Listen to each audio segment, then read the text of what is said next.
All of them as well. What a move from the 48. Oh, look at this. And onto the straight they come.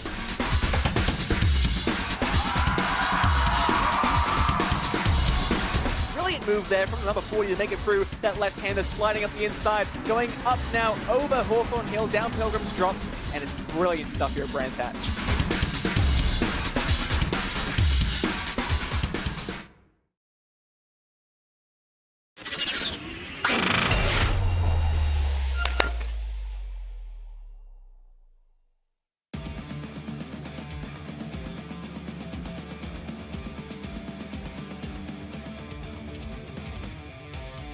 Well, we are officially back and ready to begin this 4-week stretch to take us to our crown and the champion. Of course, we start off proceedings with that here at Silverstone, the longest circuit on the entire calendar. It is going to be tricky, it's going to be brutal, but it is going to be a lot of fun. Lewis McGlade, Cameron Roger, bringing you the broadcast once again. Hello, everyone.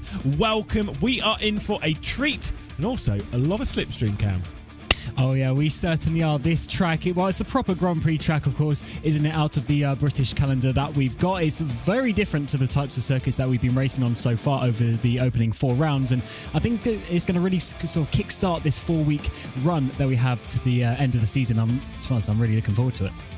Before we get into all of the action, of course, we've been away for a couple of weeks, so let's remind you as to how things work. We'll begin with the format, of course.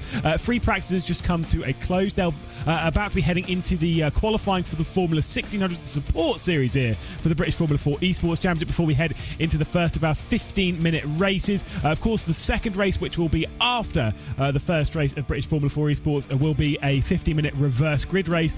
So that will be pretty exciting, of course. This one being the 5th round of the championship. Of course, on the schedule side of things, we started things at Brands Indy. We went to Snetterton. Of course, we've been to Donington Park. We've been to Alton Park International last time, which did cause its fair share of drama. But here we go to the Silverstone at Grand Prix. Before, as we've kind of alluded to, this 4-week stretch: Silverstone, Knockhill, Donington Park, Brands Hatch, all on back-to-back weeks. So you cannot miss a thing. Of course, we've had exciting stuff in the championship. We've got a bit of a runaway. This includes the 2 drop round weeks as well. So across this, they get 8 weeks, but they get 2 of those entirely drop their worst results. Henry Moore then drops back to 93 points, so he's now 9 clear of Dana Moore. But he's had such consistent and good results, Cam, that even when that drop score takes into effect from it, it's going to remove the most points from Henry Moore because he's scored so many. Yeah, he's had an unbelievable run so far. He's been on the podium every single race, and only one third places. The rest has all been first or second. So yeah, awesome start to the season. And to be honest, for Dan Moore to be that close, just 9 points, I think he's got a really good opportunity to get this championship with those drop score rules. Yeah, certainly. So, of course, we'll head here into the qualifying session. Did want to do a little bit of a touch on what the prizes, what they're actually playing for. Of course, the champion of the first Formula 1600 championship that we've got, but also they are playing the top 2 drivers in the championship receive a fully funded entry into the 2024 British Formula 4 Esports Championship, which will probably round about this time next year. So we're in the qualifying session. I'm sure you've seen Silverstone time and time again, but this time it's the Grand Prix layout. Normally when British Formula 4 and such go racing around here, it's on one of the small layouts, the international or the national. Normally it's over on the national side of things, but as of this year in the 2023 British Formula 4 Championship, they took to this circuit for the very first time. Of course, on board here with Matthew Crisp on this run into the village. This is towards the end of the first sector. They go through Aintree and then out on to the Wellington Straight. Quite a long run here. Of course, the whole reprofiled section happened back in 2010. This run down towards Brooklands, which I will say, in my opinion, has been one of the biggest improvements when it comes to this change into the 2010 arena section. The run into Brooklands now so fast, so flowing, really opens up the opportunity for a run into Luffield as well. Got to get this exit right. This exit, especially in cars like this, will last so long. You know, so it's a bit of a lift, bit of a break, just a dab just to get the nose in the Formula 1600, but it'll be basically almost completely flat out, going through cops in the Formula 4s a bit later on, using all of that curb over to the left-hand side, just about judging it perfectly on board with Crisp here, taking it through that what was the first corner, what still is the first corner when British Formula 4 comes here and the likes, and now down towards one of the most iconic sections. Of course, slightly changed in the recent years with that grandstand on the left-hand side being eradicated for a few houses and such. We won't talk about that too much as they head their way through Maggots, Beckett, and then Chapel and out onto the Hangar Straight. Once again, really nailing the bit from Beckett's round, because that's where you go through the Chapel curve and you're completely flat onto the Hangar Straight, and this run up towards Stowe. Great overtaking opportunity to go inside or outside here. Kind of pick your poison and see how brave you are. Anything can work, and I'm pretty sure we'll be seeing definitely some 3 wide into this in both British Formula 4 and in the Formula 1600s. The run down the hill through Vale and then towards the Club Chicane. Again, using a little bit of the curbing on the right-hand side before you throw it into the left. Watch out for the sausage curb, which could cause some fair share of drama, both on the inside of the left and the inside of the right. And then they head it through the final corner and back out onto the Sir Lewis Hamilton Straight, of course, to finish a lap here around Silverstone. Cam, great track. Yeah, awesome track, and I think one of the biggest things that you're mentioning there over the course of that track guide was the momentum, especially in these cars, is going to be the big factor. Is long straights around here, and there's about 5 sort of nominated straights, or whatever you want to call it, 5 proper straights. As Henry Moore to the top already by 1/4 of a second, and some even huge gaps down to Zambra in 4th place is 0.8 of a second. But if you want to talk about best qualifying record over the last 2 rounds, of course we have had 4, which the best is obviously Henry Moore. He's got 3 pole positions. But the best over the last 2 is actually Dan Moore, who's been on the front row in both races. Because, of course, if you remember back, Henry Moore had a bit of a struggle in the previous round of the season. By struggle, I mean he qualified 4th. So, you know, each to their own. This, though, is the kind of race where I genuinely think you can win from pretty much anywhere on the grid. As we take a look on board with Jason Cooper, you know, driver who, if you ignore the 2 drop rounds, is a few points off the championship lead, but is still 3rd in the championship, looking pretty strong. Yeah, he's been probably the most consistent person outside of those top 2 that we've been mentioning. He's always been there, and he's a very good race driver as well, specifically, especially when it comes to getting himself in a nice position for the reverse grid, because what normally happens is he may finish in the first race behind Moore or Amor, but then when we go into the reverse, he therefore starts ahead of them and is generally pretty able to get some nice consistent results. And I think he's going to be one to really challenge over the course of these next 4 weeks. Whether he can, sneak some race victories in there, we'll have to find out. You can see that Henry Moore had come to Silverstone to watch the Walter Hayes Trophy. By the way, might have met a certain F1 Esports world champion as well. So Brendan Lee, maybe giving out a couple of tips to Henry Moore, which is what's given him this 1/4 of a second advantage in this session. But of course, we always kind of say this with how these sessions unfold. the lap times will get faster and faster. Heat's coming into the tyres. I suspect that with where Jason Cooper is here, they'll get at least one more lap, or they will get one more lap to throw it around the circuit. And I guarantee that is the lap that you will have to nail if you want your best qualifying position. The first and second laps you can have a few mistakes on. That third lap in this session is going to be the most important. As Dana Moore goes on the pole, Jason Cooper removes that. Loads of big times coming as well. Ed Hope up into 6th. Sikorsky following him in 7th place as well. Cofield gets himself up inside the top 10, so the times are actually really close. Henry Moore, though, goes back to the front. Less than a 10th, though, ahead of Jason Cooper as the final laps start to come in. This is definitely a little bit closer than I was expecting, being such a long track. Lee Britton then, one of the drivers is a debutant for this round. We've not seen him before in the championship. So we'll see what Lee Britton can do out of the final corner up towards the line to set a first lap time in the session, although I think that one might have been discarded. Again, it doesn't really matter too much about the first and the second lap. It's more about this lap they've just started. They've got enough time to go around and finish one. But let's be honest, track limit excursions in this qualifying, very easy to come a cropper. So this third lap, I think we'll see a lot of invalidated lap times. Yeah, as you start to push the limits, there's potentially one of them on the exit of Luffield. There's a lot of big, wide curbs around here, and especially in a car like this, you need to be taking them. You need to be getting those radiuses as wide as you can, as making the corner as straight as possible, and using all the speed that you can take on these straights. Almost touching the grass there, coming in towards Cops. A little bit of a chunk of the anti-cuts as well, and then once again, trying to straighten the exit as you can. Henry Moore is my hero. These awesome signs, man. Terrible.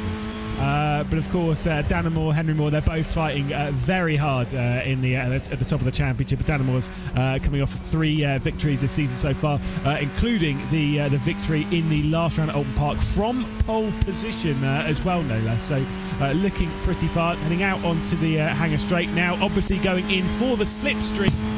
To be fair, in this car, it's not pretty quick out. It's not fast out here, and you're always going out to be like, I'm kind of bored. He's got the karting DRS, if you've ever seen all the kids going karting, trying to get the helmet down for the extra bit of reduced drag in that car. It'd probably help you in this one in real life, actually, but of course in the sim, doesn't really make too much difference as he tries to nail this final chicane. Just get it as close as you can to those anti-cuts, but don't upset your run onto this front straight. Yeah, out onto the Sir Lewis Hamilton straight. See what Dana Moore can do. A little bit of a weave up towards the line, so I'm not sure it's actually going to be a mega lap time. It is going to be a mega lap time, and Henry Moore's back in the pit lane, so will not grab a pole position. So Dana Moore looking for back-to-back ones, Cam. Yeah, this is looking really good as well. About 10th covering the top 3 so far. Awesome lap times coming in. There's loads of drives into the pit lane, so most of them not being out on the track to try and defend their positions, as we got a few drivers out just coming in to finish their final laps of the session. McFarquhar there into P12. Yeah, Jason Cooper's session has also come to an end. There is Mac McFarquhar pulling over to the side. Jason Cooper's session is done. He has already crossed the line. And so, pretty tight towards the top. Just 700ths of a second between those top 3.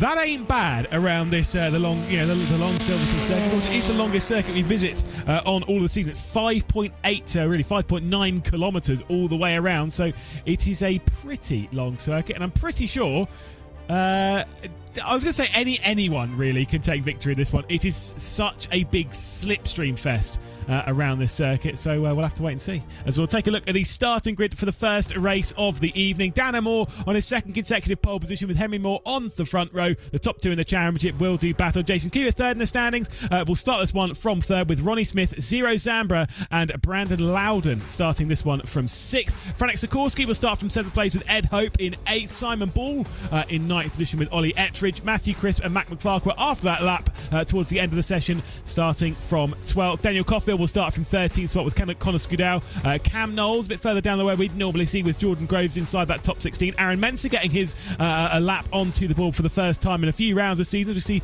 the final few positions. Owen Whittle, Isaac Phelps and Lee Britton on debut in 20th spot. Cam, what are we expecting to see in this race? Just slipstream or maybe a runaway winner?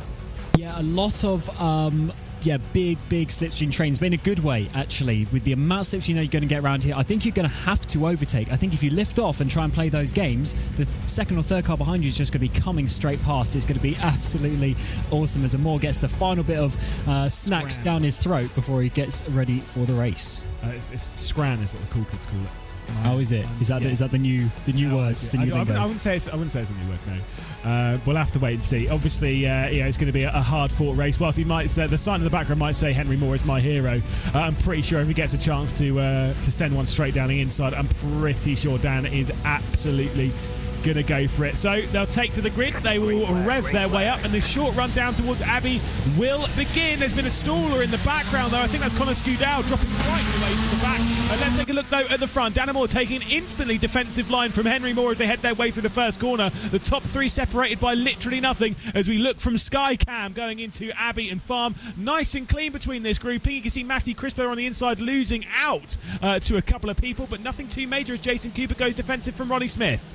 Oh, yeah, that's a big defensive maneuver. That's going to lose in speed onto this front straight, though. Might lose that. Just a little bit of a slipstream up towards the top two as we come onto this back straight for the first time of asking. And it's looking side by side through Aintree in the midfield there. Seeing that's Groves trying to make a move. I think it actually might have been Ollie Ettridge on Mac McFarquhar as well, working their way through for what is the final spot inside the top 10. Of course, 10 cars potentially could be reversed in all of this as Ronnie Smith gets down the inside for third position now as he's marched his way forward. We've seen some good speed. We've not seen some from the background, though. Simon Ball and Ed Hope off the road, along with Lee Britton, I think, dropping a couple of positions to Isaac Phelps. Yeah, car facing the wrong way on the entry of Brooklands. Don't always see that one, so must be some contact in towards the braking zone. We do see the cars get very squirmy underneath the brakes a lot of the way going to the front as we're side by side up in towards Cops there for that 5th, 6th place there, but Zambra manages to hold onto that one. Sikorsky coming in just in behind, but the battle for the lead is getting very hot indeed. Moore is going to have a big battle to try and hold off from Henry Moore, but Henry Moore just backing out of it as they come into, of course, the very fast S's section. Yeah, I mean, just look at this. This is what we're going to see basically all the way through the race. We've got a 7-car train, rather. You've got a Moore, very confusing to say those two back-to-back. Smith, Cooper, Zambra, Sikorsky and Loud. Let's see what happened then. Up towards... Whoa! Whoopsie-doopsie. That was Simon Ball and Ed Hope. Simon Ball was the one that went up, and Ed Hope was actually the one that went out of the race, as we can see Henry Moore straight down the inside for the race lead as they get towards Stowe.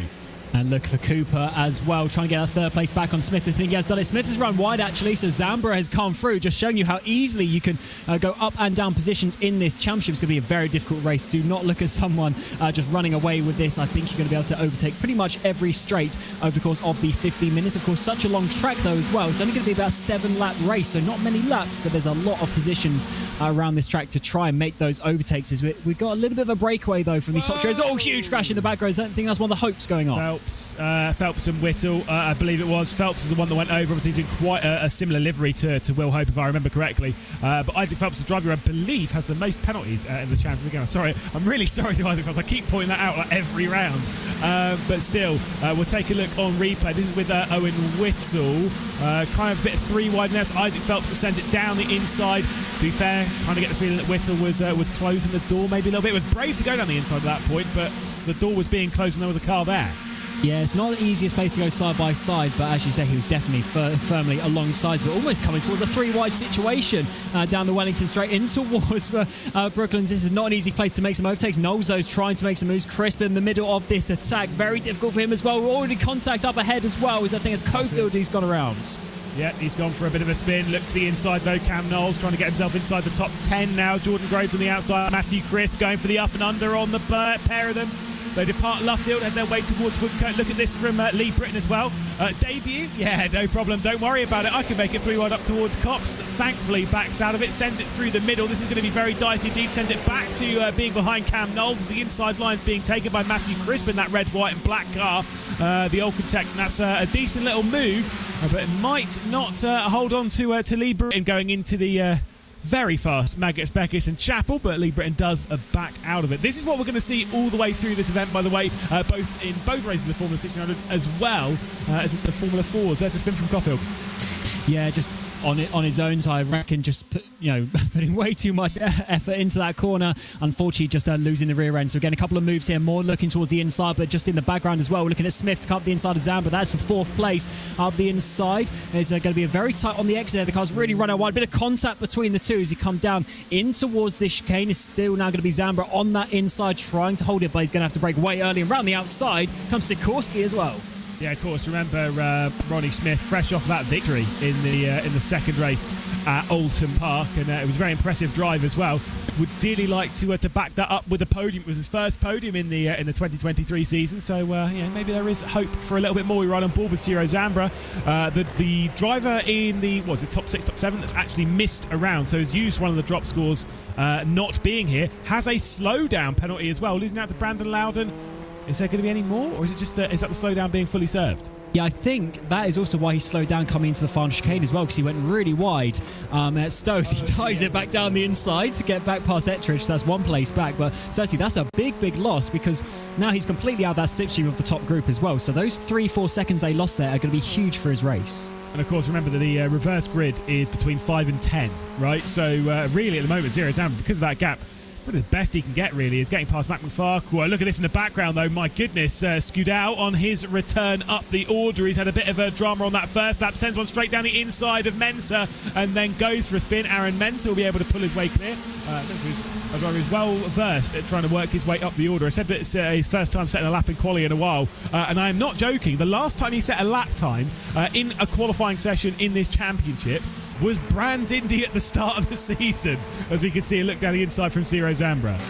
Yeah, makes that move back up. Zambra's definitely got the pace of those top lot, just needs to try and get back there. He's got a little bit of clean air up ahead of him now. A couple of seconds up towards Loudon is all we're getting in the background as well. Another driver trying to come through. There's Ettridge trying to get up the inside of Mac McFarquhar in towards the very fast Magus Beckes. He's tried to do a little bit of a switchback there, but no, has to come in line. A little bit too opportunistic there. Not quite enough speed for that one. Zambra has definitely got a bit of a gap though coming onto that straight, so should be able to defend, but maybe not defending up towards the front is Henry Moore.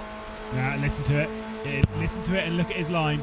Danamore's got no real intention of getting past his hero right now. Is quite happy to sit behind for now. Jason Cooper's very good at that. Ciro Zambra did that not well, let's go that way, if I remember correctly, back in the first round, of course, when he finished behind Henry Moore in that very first race of the season.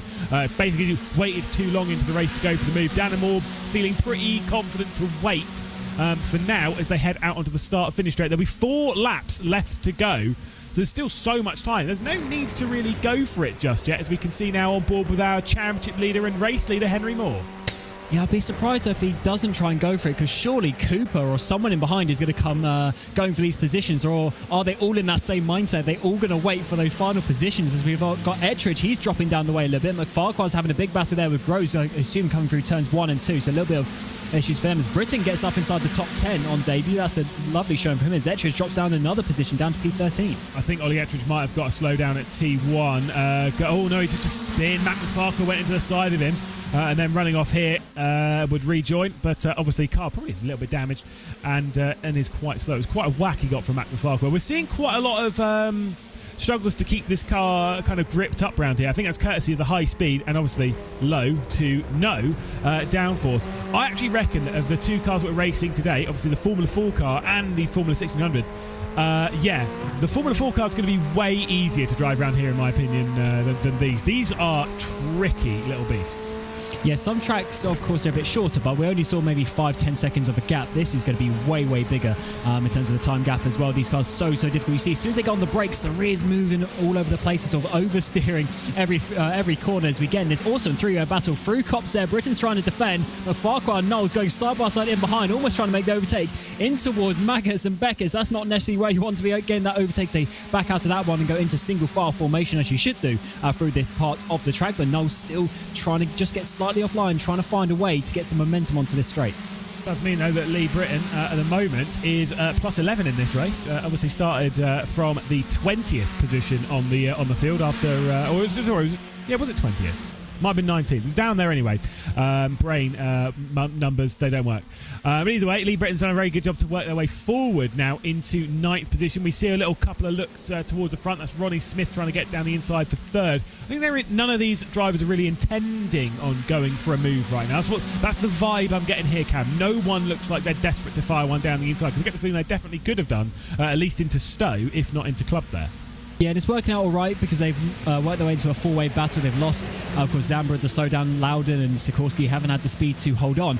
I'm just worried a little bit for Cooper. If Smith starts diving down the inside and then they start battling, they lose that slipstream of the top 2. That could be big in terms of trying to get this race victory. But look how close they all get as they they're sort of tripping over each other a little bit in towards the braking zones as they're not going full speed into there. It gets a little bit awkward. So just got to be careful with that one. But as it stands, Henry Moore looks fairly comfortable out the front, but I'm sure he's looking in his mirrors and just wondering when that dive out of nowhere is going to come. Yeah, exactly. It's on its way. And to be fair, this entire group, they know that things are calm now. They know that they probably will not be, at least on the next time they go around the circuit. This time might be calm. Next time probably won't be. And the time after that definitely won't be, as we have 3 laps left to go in this race. And trust me, do not rule out Franek Sikorsky from potentially being a part of this. Look back at this, though, towards the back end of the top 10. Cam Knowles around the outside of Lead Britain. Mac McFarquhar defending from Ollie Ettridge. Also behind that, you've got Aaron Mensah and Daniel Caulfield on his return up the order. A couple of these drivers have had spins, some pretty significant spins in the early stages of this race, and they're still rejoining this fight. Let's see what's going to happen. Let's see who's going to get inside this top 10. This could completely change your evening, especially if the gods of the spinny wheel shine down brightly on you. As Ettridge dives up the inside of Cox there in the orange and blue machine, now trying to work his way through on Cam Knowles. McFarquhar as well going for Britain there in towards Magus. He might have this as all off to the left-hand side goes Knowles. He's way off the track, 3 wide. That's not what we want to see coming in towards Chapel, as they are going to have to be backing out to that one. Britain's going backwards here as the cars come for him. Yeah, saw Cam Knowles there rejoining the circuit and managing to get back on with it. This is a look back for the race leaders in the main screen. Obviously, the bottom right was what we were watching. Ronnie Smith then gets his way up into 3rd position in the main inset. Look at this, though, down towards Stowe in the bottom right. 3 wide there. All of the action's kicking off. Bit of a lock up there from Jason Cooper on the main screen, dropping back to 4th position now as Ollie Ettridge moved his way up into 9th position. Lead Britain, Mac McFarquhar, Caulfield and Aaron Mensah. Lead Britain, though, into the pit lane, either for a penalty or for a damage, maybe a meatball, unknown.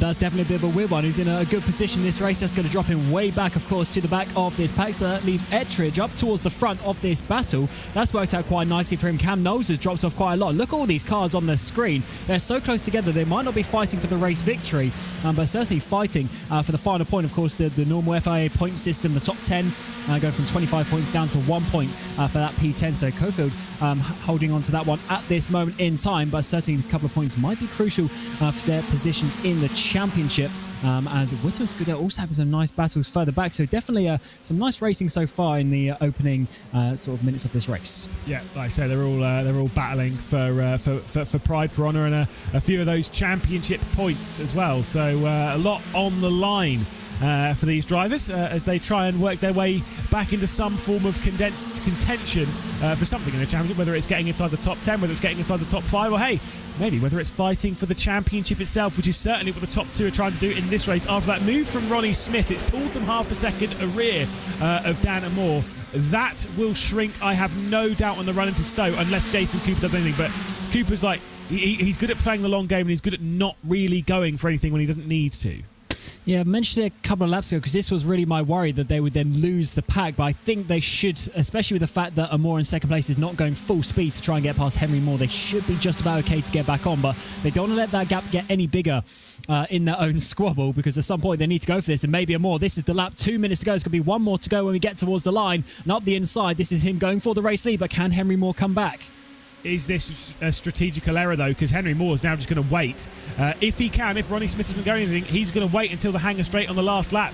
Of course, Dan Moore can take a defensive line, but it seems as though you're almost clear of them by the time you get into Stowe Corner. So Dan Moore is going to lead us down into the club chicane and then out through the final corner and out onto the Sir Lewis Hamilton straight for the start of the final lap in the first race of the evening. Dan Moore, Henry Moore, Ronnie Smith, Jason Cooper, and hey, maybe even Franek Sikorsky, maybe even Ciro Zambri if anything happens between this grouping, along with Brandon Lavin.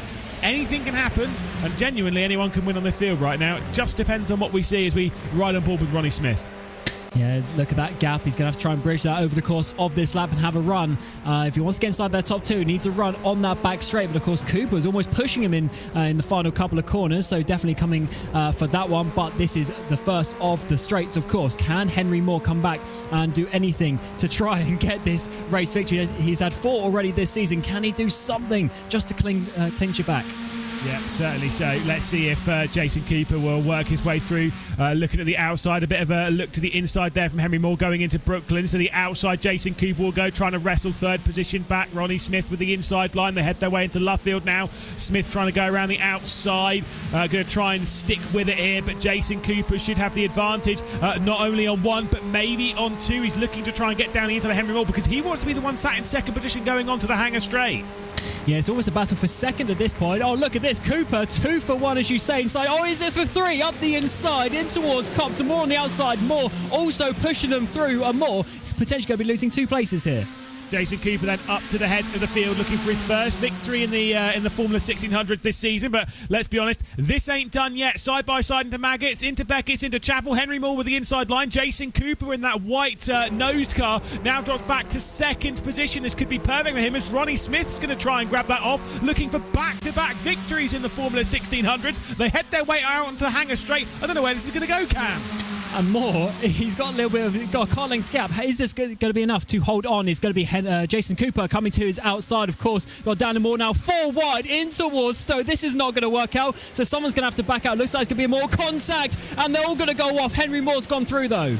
Yeah, so Dana Moore has gone up to the race lead. Franek Sikorsky goes up to second. That was the drama that we were talking about. Henry Moore into third position. And look behind this. Ronnie Smith, Zero Zambra now moves his way up into fourth. They're all struggling with damage coming down to this final sector. But Dan Moore is going to come through the final corner to take his 4th victory of the season.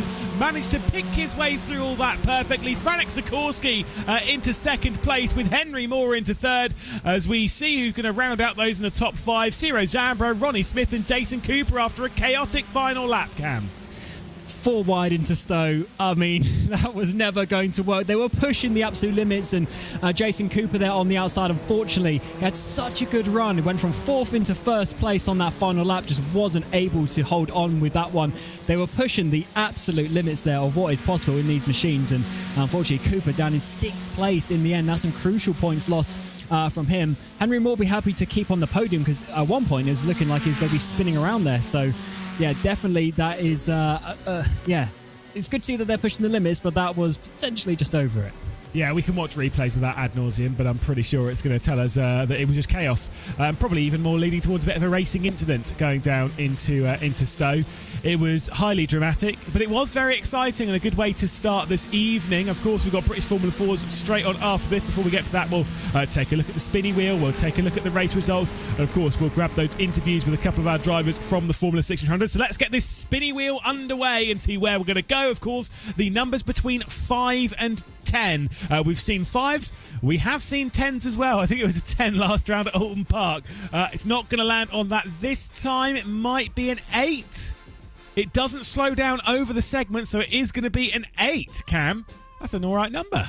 Yeah, that's, I think, maybe Jordan Groves. We'll have to see when the results come up. But certainly, that is a large grid, which in some ways we actually like, because then there's a little bit more potential chaos. But here are the unofficial results for now. Indeed. Dana Moore then taking the victory. Franek Sikorsky and Henry Moore. We'll catch up with as many of those as we can before we get into British Formula 4. Zero Zambra, Ronnie Smith, Jason Cooper, Brandon Loudon and Jordan Groves will be the 8 drivers that get a reverse. Daniel Caulfield and Ollie Ettridge inside the top 10. Of course, Zero Zambra getting the bonus point then for the fastest lap. Aaron Mensah, Isaac Phelps. Then we get Matthew Crisp, Cam Knowles, Mac McFarquhar, Connor Scudow, Lee Britton, obviously after coming through the pit lane. Then Simon Ball, Owen Whittle and Ed Hope being the field. So a bit of a shame there for Ed Hope on that retirement. Basically on the first lap as well.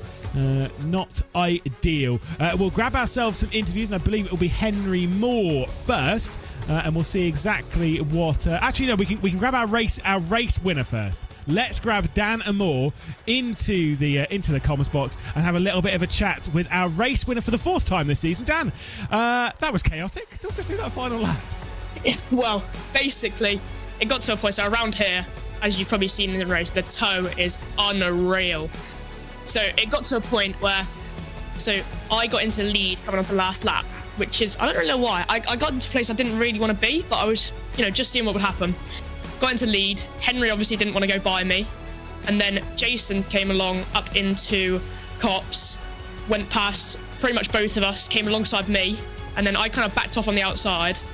And as soon as he got into the lead, it was just a huge scramble for second between me, Jason and Ronnie. And I mean, through Magnus and Beckett, we actually lost quite a lot. And then, fortunately, the toe brought us back onto Henry. And then Ronnie, I think, went up the inside, might have got a bit of oversteer or something. And then they all kind of drifted out wide. I got the cut back and took the win from there. Do you think there was a bit of a strategical error from you in all of that? You kind of saying that you weren't really sure what you're doing on the penultimate lap and that kind of stuff. Is that on your mind? Well, I don't think it was really an error kind of thing. I think it was really just a test, like see what everyone's going to do. Because, you know, I don't race with all these guys every day. So, you know, you got to try some things out with them sometimes, learn how they react to this and what they're going to do to respond. We've got the reverse grid number for you. And again, I like to always tell you in these interviews to keep you on your toes. It's 8. Feelings about that? Positive, negative around it?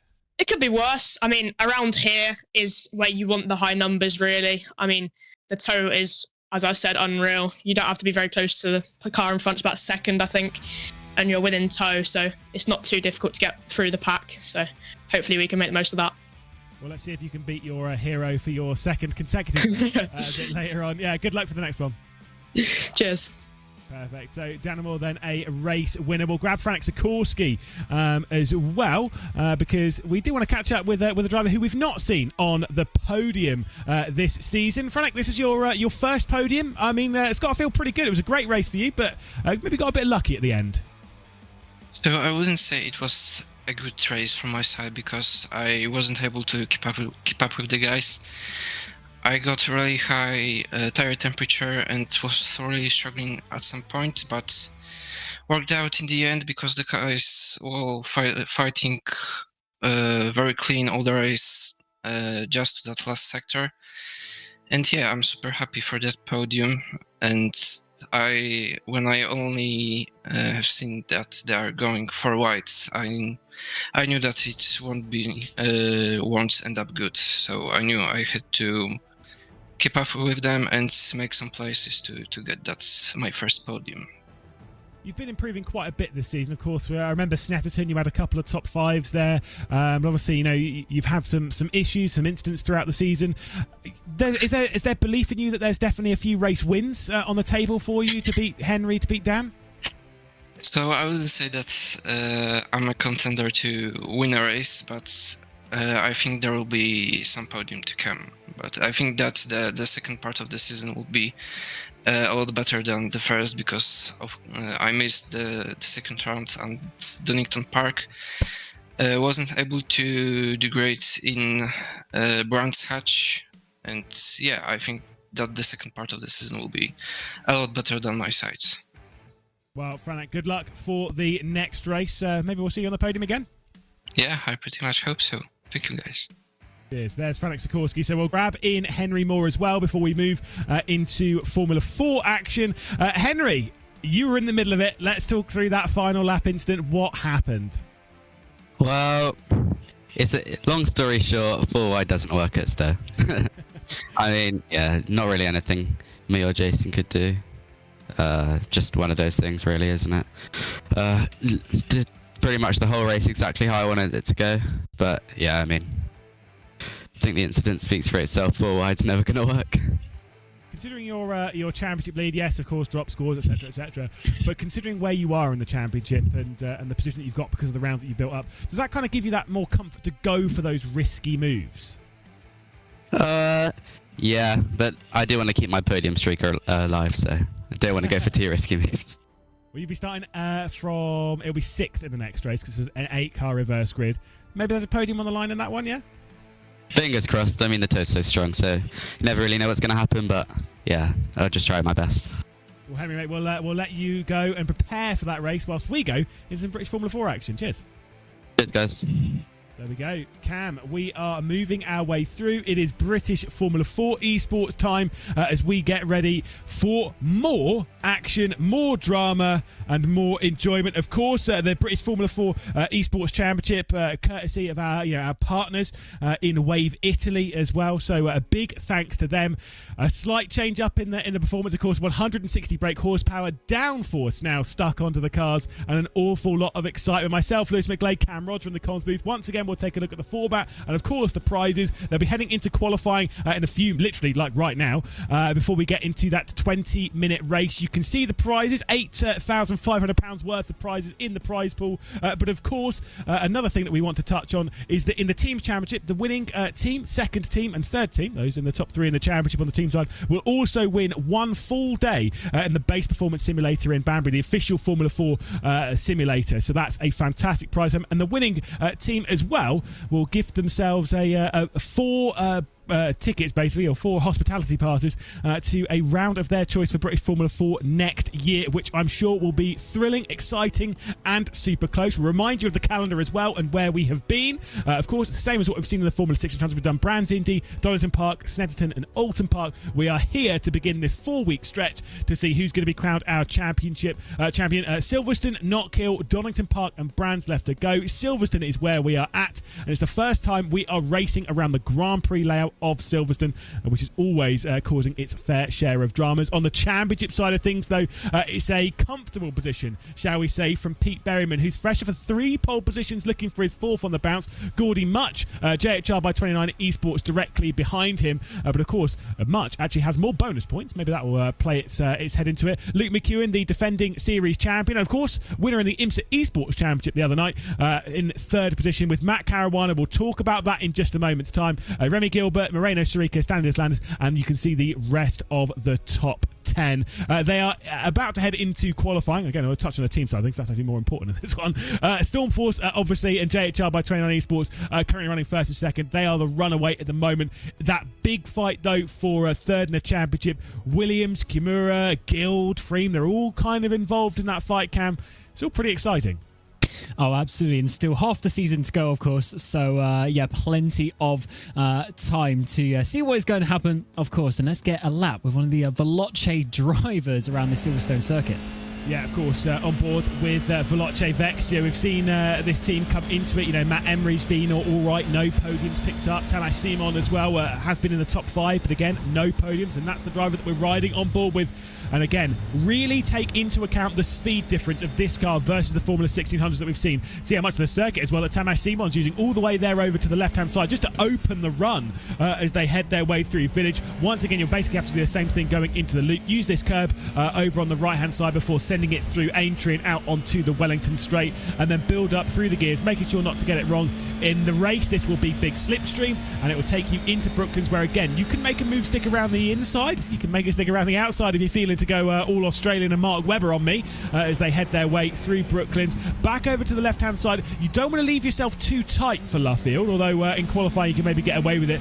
But of course, you don't really want to open the door as they head their way through Luffield. A few different lines you can take through there. You can either diamond off the corner, you can take a constant radius through the inside, going through Woodcote, destroying the bollards that aren't really there anymore, so it's fine. But they were always fun to detonate as they head their way into Cops. Of course, Tamas Simon, you can see there racing in VR as well. Thankfully has a fan on. I learned that problem doing my first race in VR. It's always a bit sweaty having a screen slapped to your face when you're trying to concentrate. Thankfully, these races being so short and so sweet, you don't really have to have that headset on for too long. They head their way through Maggots, Beckett, and then out through Chapel. Once again, back onto this back stretch where we saw that 4-wide drama in the Formula 1600s. Again, nailing those gears, making sure you're in the right position. Again, watching out for that slipstream through the race. In qualifying, though, it's about keeping yourself over to the left-hand side of the circuit, nailing your way through Stowe, making sure you hit the brake point just right.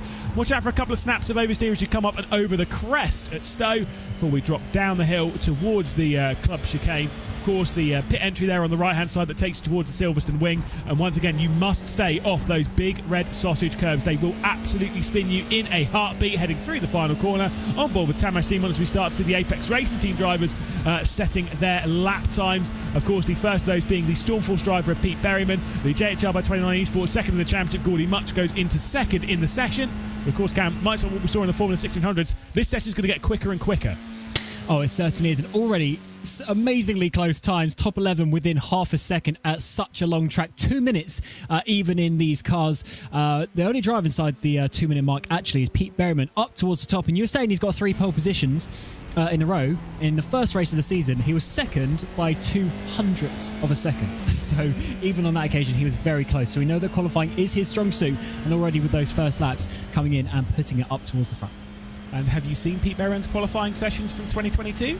Yeah, his lowest finish was 4th in the qualifying session, and that was only once. Every other time it was a 2nd or a 1st. He had 2 pole positions, 3 second places, and 1 4th. He's got an incredibly consistent qualifying record. Has beat Berryman in this championship, looking to rack up another couple. That's why he's so far ahead, really, in the championship. We're on board with Ted Bradbury, of course. Altus Esports had a bit of a drama in the previous round. Aaron Vasquez had to start from the back. Ted Bradbury, I think, was having his fair share of problems. They've not been in the best light in the championship, but I do want to touch on one important thing. 4 minutes left to go in this qualifying session, and that's what's happened to Kimura. Anyone who joined us at the last round at Alton Park will remember there was an incident with Matt Emery and Matt Caruana, and because of that, because it was deemed as an intentional wreck, Matt Caruana has been removed from the championship. Whilst he's still holding points in the championship, he will no longer participate in this season. But as we kind of expected, he did own up to it. He did apologise to Motorsport UK and to Veloce Vex, basically, and Matt Emery. I think it was just, it was a serious heat at the moment. It's definitely not one to have tarnished his career. We saw such an incredible performance from him through the season, and it's a big shame to have lost a big heavy hitter as Ted Bradbury makes a complete mess of the final chicane heading on to his last lap. Yeah, it certainly did for Ted Bradbury there. That is not how you do the final corner. I'm sure he's going to be improving quite a bit on that next lap. But yeah, you're right. Caruana, of course, not here. Therefore, Freddie Ingram coming in to replace him, only 15 years old. So that's going to be a nice opportunity, actually, to bring some positive of that, to give opportunity to some young talent coming in. And very, very fast, I would expect, in that 58 machine. He is currently down in 23rd place, but we'll see how that goes over the course of the final couple of laps of this session. Moreno Sorica on your cameras so far, down in that 7th place, and he has possibly been missing that last 10th innings this season to really challenge up towards the front. But these Williams drivers with Josh Ladd, they've been looking so strong in the races, but Ladd also struggling a bit in this qualifying session, down in 12th. Certainly so. As we see on board with Moreno Sorica, a couple of snaps of oversteer going through Copps, maybe running the downforce fairly low on the rear. It's kind of one of those things. It's like every time you see the circuit, you think, you want to run high downforce around here? Nah. No. This will be like the lowest they run all year. This will be as low as they can go. Yes, you've got some of these quite quick sections, but you do want to have that straight line speed, especially with the slipstream that you get. You want as much of an advantage as possible for the race. Qualifying, you can win from 5th, 6th, 7th, 8th on the grid. But if you're starting from pole position, you've got a car which is basically a brick at a straight line. You may have a quick car around a lap, but it's not good in the race. Yeah, you're right, and but in general, I think it is a bit of a misconception. This is a high-speed track. There's so many straights around here. I mean, even this final bit, there is this corner, this Kinker Club, but you're already accelerating for about 200 meters before that, and it's easy flat out. So that really just extends the straight. Then already through turn 1 and 2, that sort of continues it on as Sorica goes up into 5th place there. So there really are a lot of straights around here, and as you say, potentially lower downforce than you would have if you had just all the corners connected together back to back there. Here's Gordy Much, under a 1/10 of a second up towards Pete Berryman as the next laps come in. Pugh up into 5th and Ladd up into 9th.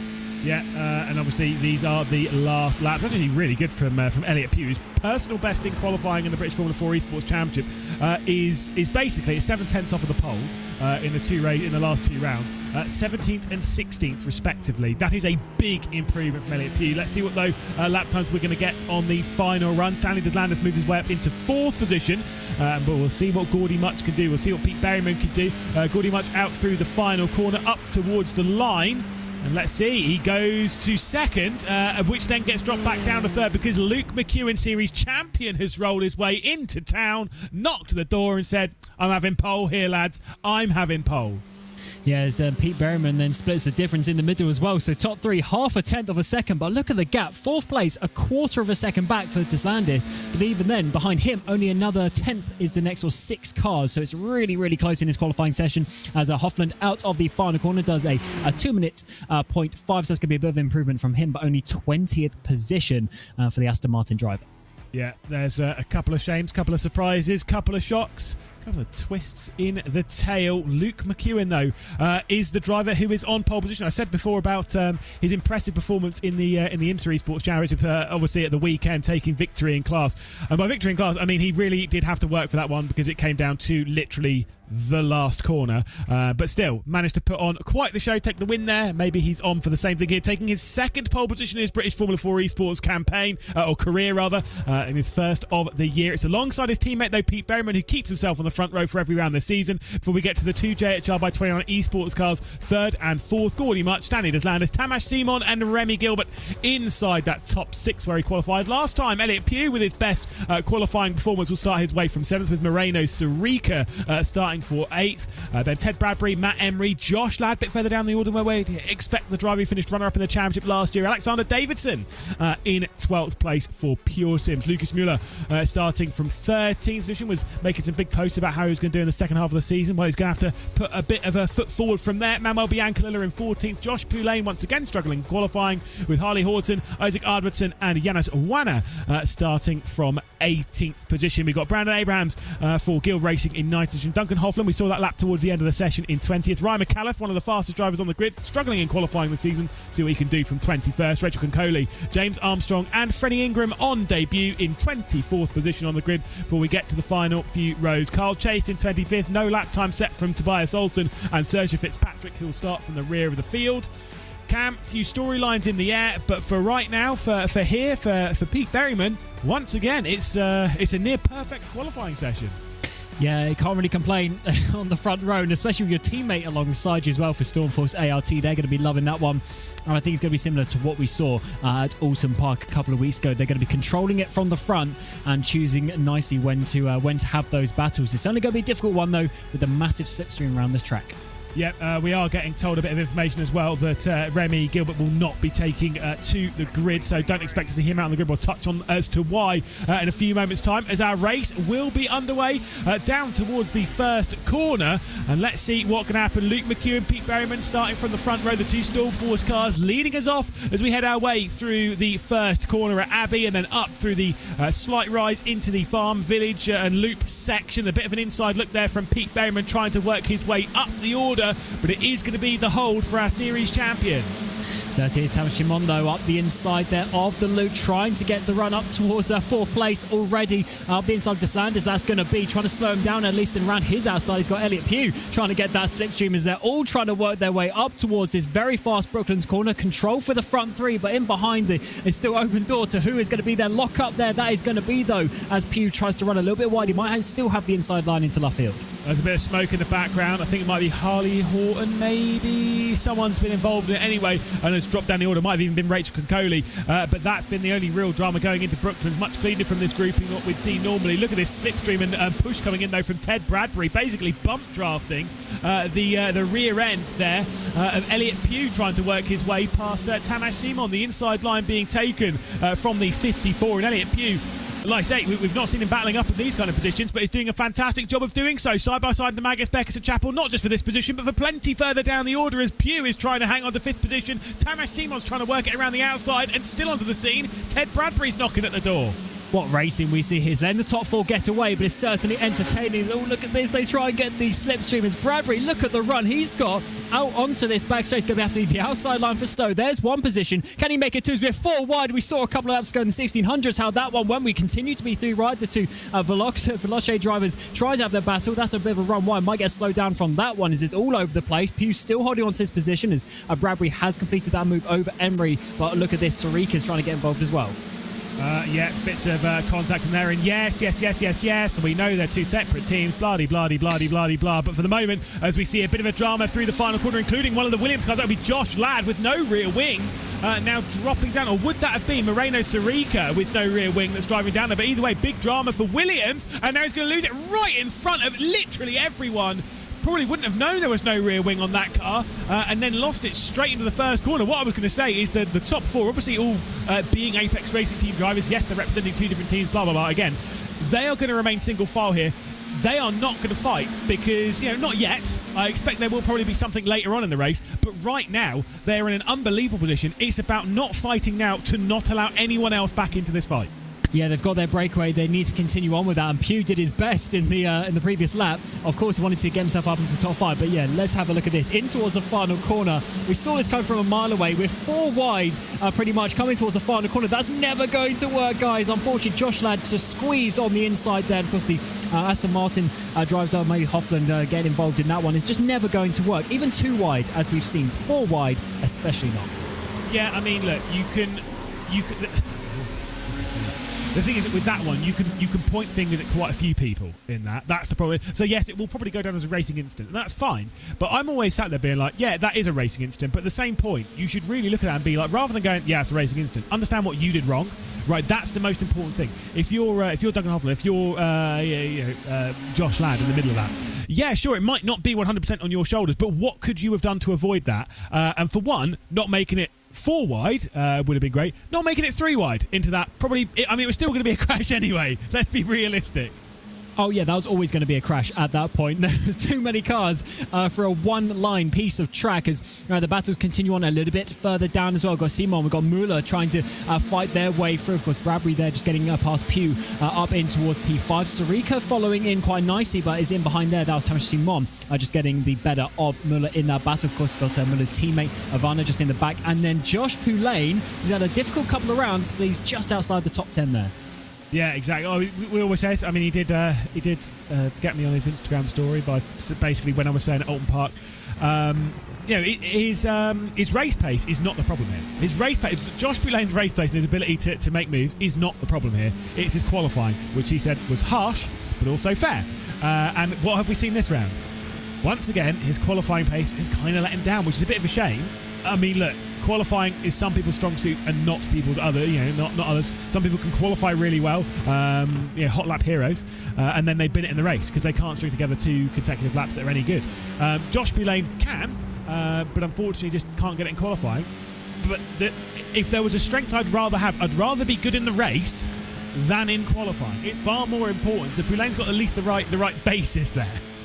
Yeah, qualifying is 1 lap, and the race, we're looking about a 10-lap race here. So that's certainly what is more important, and that's where the points are scored as well. 25 for a race victory, going all the way down to 1 point for P10 that Van has at this moment in time. And look at his top 4. They're just controlling it very, very nicely. But that battle in behind from Bradbury in 5th down to Poulain in 11th place, that is going to be all over the place, I would assume, over the next 15 minutes. Of course, this race 5 minutes longer than the 1600s. We'll then get the spinny wheel at the end of this and a reverse grid for the second race. So still plenty of action, but it's looking very, very comfortable for these guys as just Landers there, just following in behind. Pugh, though, he's made his way back past Bradbury.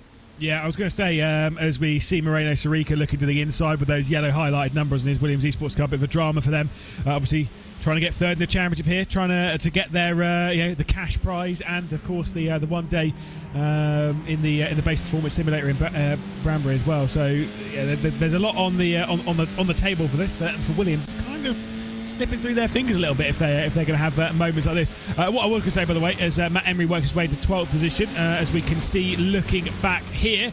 Obviously, you've got Ryan McAuliffe in all of this, trying to work his way back into the scene. Looks down the inside as well from the Pure Sims driver. Just behind all of that, Harley Horton getting past Brandon Abrahams. We're riding on board with Ryan McAuliffe now. What I was going to say, though, was in that top 4 grouping, by the way, even if they weren't Apex Racing Team drivers, even if it was just 4 random drivers, if you've got a 3-second gap at this point, I would be encouraging, whether you're in the same team or not, just don't fight right now. It's not worth it right now. You're not going to win the race at this very moment in time. What you will do is the worst. Oh, goodness me, Tamas Simon straight down the road. Well, I'll talk about that in a moment. Lucas Muller there up the inside. It's difficult to see from that angle if he came past, but definitely some damage there, I think, on that Velochka of Matt Emery. But that was certainly very tight in towards Brooklands. It's a fast corner. You really sort of trail it into that corner. So if you just go slightly too wide, you can't really just lock on the brakes anymore. Here's Muller up the inside. He's slightly further back, but he's looking at a good line there. To be fair, he's holding it down the inside. I don't think there was any sort of real issues from either side. They just by 1 centimetre having some contact. Like I say, I've seen that incident 1,000 times in real life as well. In some of the motorsport that I've commentated on, I've seen it in sim racing a load of times. I've done it myself. That run through Brooklands, because it's such a fast corner, the line isn't. You don't take a smooth arc through the corner. Especially not if you're braking late. If the fastest line through there is actually to brake earlier than you think and carry the speed through the corner. Right, if you're braking really late, you're on like a really awkward trajectory going into the corner. You want to brake a little bit earlier and just take as close to a nice constant arc as you can. But when you're going side by side, you're not really thinking about that. The grip's all over the place, and the likelihood is you're going to go into each other. It's kind of one of those ones where you're looking at it being like, there's no real blame. It's just a bit of a sad situation for Tamas Simon. Yeah, and the also what you're talking about, just naturally the way they take the corner, but also the inside sort of apex curve is not a continuous radius. It really pinches you as well. So it's definitely a very awkward corner to go side by side. Bit of a shame for them as they sort of drop down. They're both P10, P11 now. As here's Bradbury. Of course, see, he got past them. Pew's got back past again. So I think they're going to flip-flop a few times over the course of this race. Sarika not really challenging them for that 6th place as it stands. Out onto the Wellington straight. He's going to be getting the run. Look at the slipstream. There's going to be plenty there to at least get alongside in towards Brooklands. No, this time he decides just to give a little bump draft and then sit in behind. But look at this train of cars waiting to make those moves. These lot are all fighting for 5th now. Yeah, there's no chance of them fighting for a spot on the podium.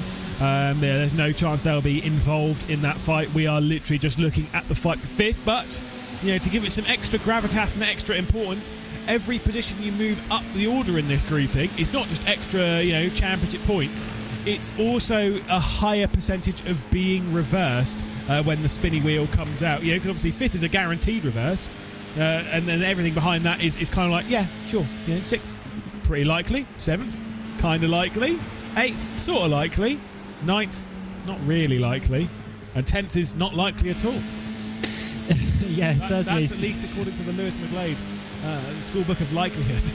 I was going to say that was a really great example there. But yeah, you're right. It's 6 positions. So if you're P10, it's only whatever that is, like 15% chance of actually winning. So look at all this. If you look at the runs up towards Stowe, going almost 2 by 2 in towards the braking zone. They continue to stay in that order though. Pew leading Bradbury, I should say. Sarika is this car in front of Varner, who we're on board with coming in towards the final chicane. Sarika taking a slight defensive line there, but to be honest, no overtakes looking like they're going to be made at that point of the track. They seem to be wanting to wait either into Brooklands or up towards Stowe corner. It's just a little bit more awkward at some of the other corners. Yeah, exactly. I mean, to be fair, quite a lot of the corners around here are quite awkward, especially the ones that have been reprofiled, which is why quite a lot of people don't really like the 2010 layout of Silverstone. I'm okay with it. I hate this section, but I think that what it's done for Brooklands is actually much better. It's a bit of a look down the inside once more. That would, of course, have come from Lucas Miller trying to work his way past and all of that, but. Yeah, just getting a little sketchy in all this as Moreno Sarika, now the lone point scorer for Williams, needs to do the work for his team. He really kind of needs 5th in this race if his team's going to really hang on to hopes of finishing in 3rd in the team's championship. Although Jonas Varner's going to be trying that around the outside Luffield. As we said, they're not going to overtake apart from the 2 corners, but this might actually work. So they'll have to hold it all the way around there. Sarika not leaving him much room as Poulain is going to get that slipstream and try and follow him through. We saw this work for Jason Cooper in the previous race in the 1600s. Can Poulain make it work for the Free UK driver? Up the inside is going to be in towards Cops. That's very tricky side by side on the exit curve. It's going to have to be for one to hold on to it, and he certainly has potentially a bit of contact, but I think they've just about got rid of that. 3 wide, that's not going to work. Have they managed to come out on top of that one? Yes, they have, but wow, there was a lot of risk there by Lucas Miller on his teammate. Yeah, that was a bit sketchy. That door was always going to shut. I've got to say, Poulain maybe pushing it a little too hard going through Cops. Might cop a penalty for it as well, or you could say he cops a penalty. That's a stretch. No, that was again just pushing a little bit too high. Oh, it was very good. It was very close, and that's what happens when you actually hold the inside going through Cops. So any Formula 1 world champion's not doing it, then now you can see how to do it. So that's fine. Elliot Pugh though is able to hang on to 5th position. Ted Bradbury though looming large in the background. Been bump drafted in the last couple of laps. We don't typically see bump drafting in these cars, but on this occasion, maybe so. It is a little bit of an oval style circuit, really, with the there's not many left-handers around here. There's a lot of right-handers, and it's such a fast track. It's definitely that sort of style of racing. As the top 4 have remained pretty consistent, but these guys in behind are having an awesome battle as we're in sort of this midpoint of the first race of the evening for the British F4 Esports Championship. First race of the evening for these guys. Pugh holding on to this 5th place very, very nicely indeed. Bradbury, he's trying to be a bit smart in this one. I think they're trying to get a bit of a breakaway from the cars behind. They're slightly been able to do that from Moreno Sarika, but this time around, is he going to be having a run? Because at some point, he can just flick to the left, but no, once again, he's going to sit in behind as Poulain has got himself past the 2 Esports drivers. It's kind of one of those ones where I'm like looking at it being like, the bit that where I'm going to go with this, Cam, because I always do. I always harp on the same thing because, again, we never change our tune as commentators. I'm sat here looking at it being like, if only you'd have been patient like 10 minutes ago. You know what I mean? If this pace had come out 10 minutes ago, we probably wouldn't have a 4-second gap between 4th and 5th. we'd probably have quite a big train for the lead. Yeah, I agree. And I wonder, though, is that his mindset is now like, oh, no, if you don't fight, maybe he catches up. But realistically, they're not going to catch up. What is it? Yeah. Almost 4 seconds, 3.5 seconds or so to Deslandis there for JHR. So, yeah, I don't think that's really going to be working out. But, yeah, you're right. In those first 2-3 laps, they are so crucial for your race. Maybe a 10-lap race, but you can lose those gaps in a heartbeat. And that's why you say you can't win the race on that first lap, but you can certainly lose it. And to be honest, yeah, you're right. I think maybe that's just something that they can take into account for the next race, though. Up the inside is going to be for Stowe Corner. Bradbury, they're making that move. Pugh's not going to fight it that much, and Sarika's going to try and capitalise on that.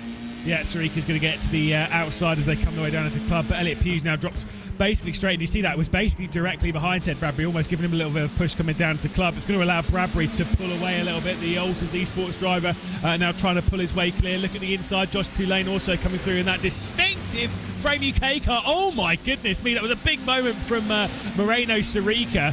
Pulls it back to the inside, gets it back on the road, fires its way through Abbey. The gap's already grown to 6-7 tenths of a second, as Elliot Pugh might just be able to hang on through all of that. That was very sketchy indeed.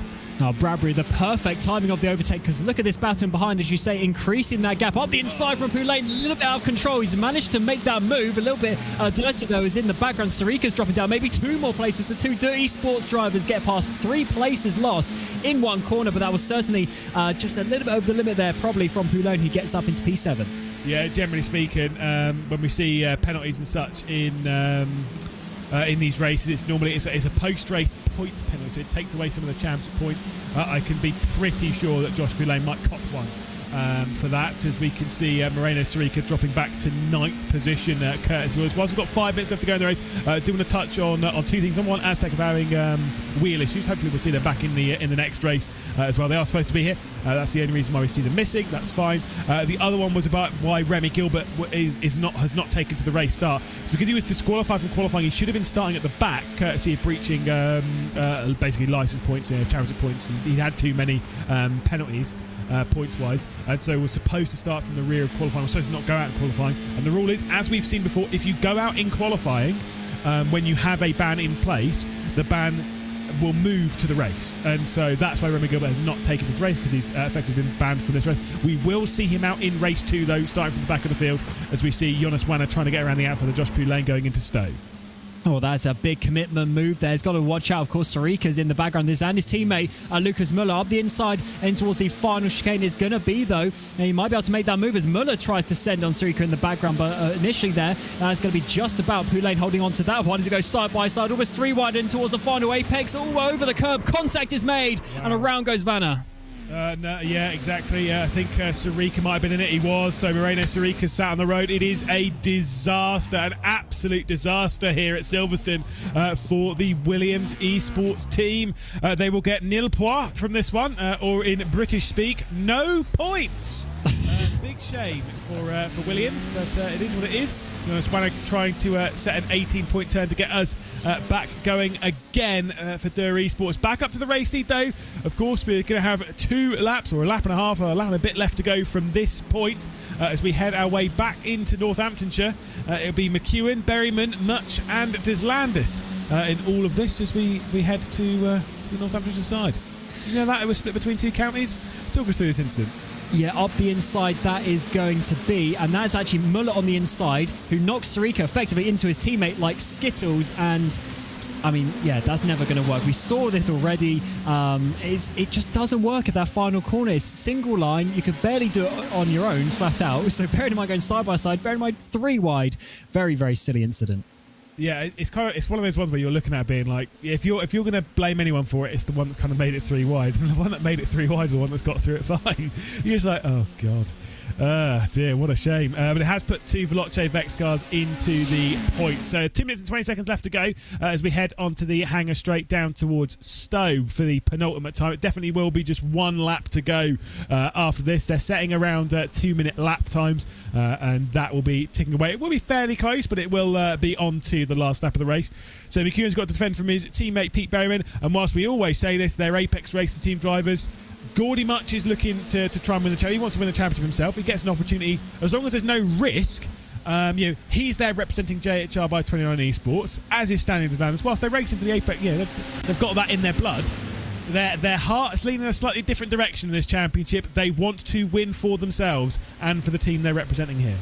And at the end of the day, more points and winning the championship for themselves is more prize money as well. So I'd definitely be going for these positions if I were them. And as you say, Gordy Much, he needs to get some points on Pete Berryman if he wants to be challenging halfway through the season now, and he's over a race victory behind in terms of the points. So these, even just getting that one place on Pete Berryman could be very, very important and start ticking off those points. He did finish ahead of Pete Berryman in the previous race, the second race at Alton Park, but I think that was, of course, mostly due to the fact that it was a reverse grid and him starting up ahead. But a very chaotic race that time around. Not so much for this top four, who are firmly in control of this race.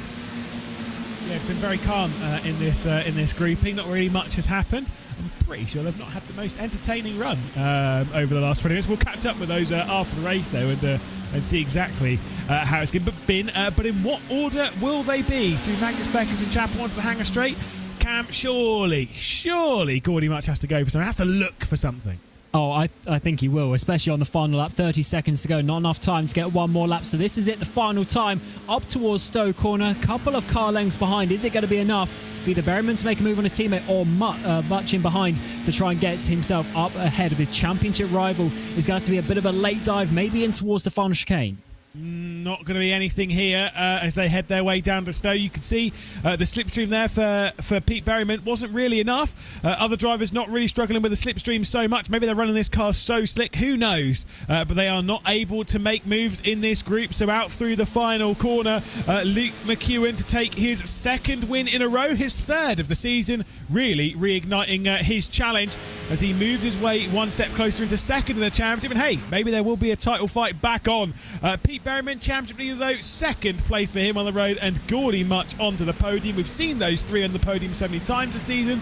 Well, we see them once more. We certainly do, and I think McEwen might jump ahead of Gordy Much in the championship as well, because of him having his Stormforce ART teammate in between, having a nice bit of a jump of points. Bradbury got pure on that final lap for P5 as well, so nice battle there towards the end of the top 10. Poulain managed to hold on from Lucas Muller as well, but maybe some penalty, at least points penalties, coming the way of those two drivers. So yeah, certainly a mixed opening race here of the night for these guys. We will be able to update you, by the way, as to where the drivers end up in the championship, and whether I do believe it is the case as well, because McEwen will get 25 points. Gordy Much will have 15 from that, which means the 10-point gap should be enough to swing McEwen ahead of Gordy Much and make it a Stormforce Racing ART 1-2 in the championship. But it also depends on where the fastest lap bonus point's going to go. That's the bigger question. Before we get to that, we must discuss the spinny wheel again. 5 through 10. We'll see who's going to start from our reverse grid poll and see exactly where things are going to be placed. Those up for it, you know, the likes of Ted Bradbury, Elliot Pugh, Josh Poulain, Muller, Emery and Tamas Simon, and it will be 6. Go on, keep going. Make it 10. It's not going to be 10. It is going to be Elliot Pugh then starting from the reverse grid pole. Been a change driver this weekend. And look at all this weekend. As if we're in the end of the week. It's fine. We're not going to talk about that. It's Wednesday. But it will be Elliot Pugh then, who's been looking stronger this round, rather, than he has done in previous. Looking to make some steps forward. And hey, maybe a race victory's on the hand. He had a great battle with Ted Bradbury through that race, and he'll be the one starting from the reverse grid pole. Before we get to that, we'll take a look at the provisional results, of course. The top 4 being all of those, you know, the drivers from the Apex Racing team. The 2 Stormforce Gaming ART drivers first, not being challenged by the JHR by 29 Esports. It's McEwen, Berryman, Much, Deslandis. Perfect race for those. Didn't take any risks. Ted Bradbury and Elliot Pugh will be the drivers that get reversed before we get to those drivers that will start in their position. So Josh Poulain will start the next race from 7th, then Lucas Muller, Matt Emery, Tamas Simon. Gordy Much did set the fastest lap, so it'll be joint on points, by the way, for 2nd in the championship. Yes, Tamas Simon finishing in 10th position. In 11th, it will be Harley Horton, Ryan McAuliffe in 12th. Before we get to Brandon Abrahams, Duncan Hoffland, Isaac Arbutson, Rachel Concoli in 16th position with Moreno Sarika for Williams, dropping right the way down to 17th towards the end of the race. Big drama for them. Carl Chase, Sergio Fitzpatrick and Tobias Olsen not making any progress for the Sim Race Sweden Esports team towards the the back of the field. Jonas Wanner and Alexander Davidson finishing on the lead lap before we get to Manuel Yankalilla. Freddie Ingram on his debut, unfortunately, finishing down in 24th, with James Armstrong and Josh Ladd being outside of outside of the finishers. Before we move then into the Formula 1600 race again and all that lot, we'll catch up with our podium. And of course, that means that we have to start with our race winner. So for the third time this season, it is Luke McKeown joining us as a race winner again. It's the second consecutive race I've commentated on, you could say, where you've taken a victory. So congratulations on that one. Looked like a stress-free one, though, compared to what we saw on Sunday. That was pretty relaxed for you. Oh, it helps when I unmute my microphone. That's my bad. I'm going to try that one again because I didn't unmute my microphone so that Luke McKeown couldn't hear me. Talk us through that race. It looked like a pretty calm one for you and pretty relaxing. Yeah, I mean, pretty decent qualifying. I thought I blew the lap in the last chicane, which was going to be a bit annoying, but luckily managed to hold on to it. It was pretty close to me and Pete at the top. Yeah, managed to get a gap. Good pace at the front, and yeah, pretty easy race there, but I don't think the next one's going to be go the same way, but yeah, we'll see. Well, we'll talk about that in just a second, but I will tell you that give you some good news. Obviously, with the form that you've had over the last few races, it's 4 podiums in 5, 3 of those being race victories. It does mean that you're now joint second in the standings with Gordy Much after his bonus point for fastest lap. Is Pete Berryman out of reach? Or are you letting? Are you fighting for second? Or do you think you can still get him? I mean, you never know with this sort of championship. Like, you can see how my first 2 rounds went. That could happen to Pete. Obviously, I don't want that to happen to him, but you've always got to keep your head up, and the championship's not over until the last race. So, gonna keep going for that basically. But yeah, good points in the teams championship, which is also really important. So, yeah, good race. And now, speaking of the reverse grid, I do like to give out bad news, but unfortunately, on this occasion, I can't really. It's 6th place. It's not too bad. Obviously, you're going to have Ted Bradbury and Elliot Pugh up there with you, but it means the 4 of you are going to be pretty close together. Is it going to be a tough fight for you to work your way back through to the front? Maybe we'll see back-to-back wins? Yeah, that's the plan. We'll see how it goes. It'll be tough, but yeah, we'll see how it goes. Well, good luck for that one. We'll catch up with you potentially after the second race. Cheers. Well, that's Luke McKeown then for the 3rd time this season, a victor and, of course, a series champion in the previous year. We'll be joined as well by our championship leader, not grabbing the pole position for the 4th time, but still remains on the front row. Pete, I mean, let's talk about qualifying to start off with. Your qualifying performance is unreal. It's so consistent. Do you think that's what's kind of really pushed you into this position in the championship? Because you seem to just not make mistakes on that side of things. Yeah, things are working out pretty well. A bit annoyed that I really should have had 4 poles in a row there. Threw that away, but yeah, it is what it is. I'm just glad that everything worked out with the guys at the front, obviously working together with my teammate Luke, and then the 29 JHR guys behind us as well. So I think race 2 is going to be a lot more exciting to watch. So yeah, just hoping to survive that. Was that kind of like, as soon as you saw like the gap appearing behind, obviously back to Ted Bradbury and Elliot Pugh, were you all just kind of sat there being like, no one fight, let's just keep this together? Or was that kind of always part of the game plan? I don't really think it was a plan to begin with. I think we sort of knew that, at least from the practice that we'd done, it looked like it was going to be a bit more of a hack between a lot of guys with the slipstream being so strong. So I guess we were kind of surprised that we got the gap that we did. I think once we saw the gap growing, we knew the smart thing to do was to just play the race that we had and pull the gap from there. So, yeah, I don't really think it was the plan going in, but yeah, I think the next race is we're going to get the elbows out. Well, you may not have to as much. I've already broken the news to Luke that you'll be starting from 5th place because the reverse grid number's 6th. Not too bad. It means basically it's kind of like copy and paste what you did in the previous race and try and make that one stick and hopefully keep out of all the drama, right? On paper, maybe. Obviously, we know that the guys who have reversed to the front are maybe not the easiest to drive around. So, yeah, we know it's going to be a tough one, that's for sure. Well, Pete, again, we'll let you get off to those preparations, see what the grid's like, and see how you can fight your way back to the front. Maybe take another win. Yeah, fingers crossed. See you in a bit. There we go. Pete Berryman then again, another podium. Again, been very impressive, very consistent throughout this this championship, and that is why he is leading the championship. But it's not just over one driver now, it is over two. I said about the joint drivers now for second place. It was Luke McEwen and Gordy Much. Unfortunately, you've now dropped back to joint second. Great Tash Movember's working for you. I can tell that Scottish blood working. Talk us through the race. It didn't seem like it was part of the game plan to really go for anything too major. That was just comfortable sit for third. First off, thank you for noting on the mustache. I wasn't too sure if you were going to make fun of it, but yes, indeed, I am doing it for Movember, so it is for a good cause. Yeah, I mean, I think with these cars, it's so easy to have an incident.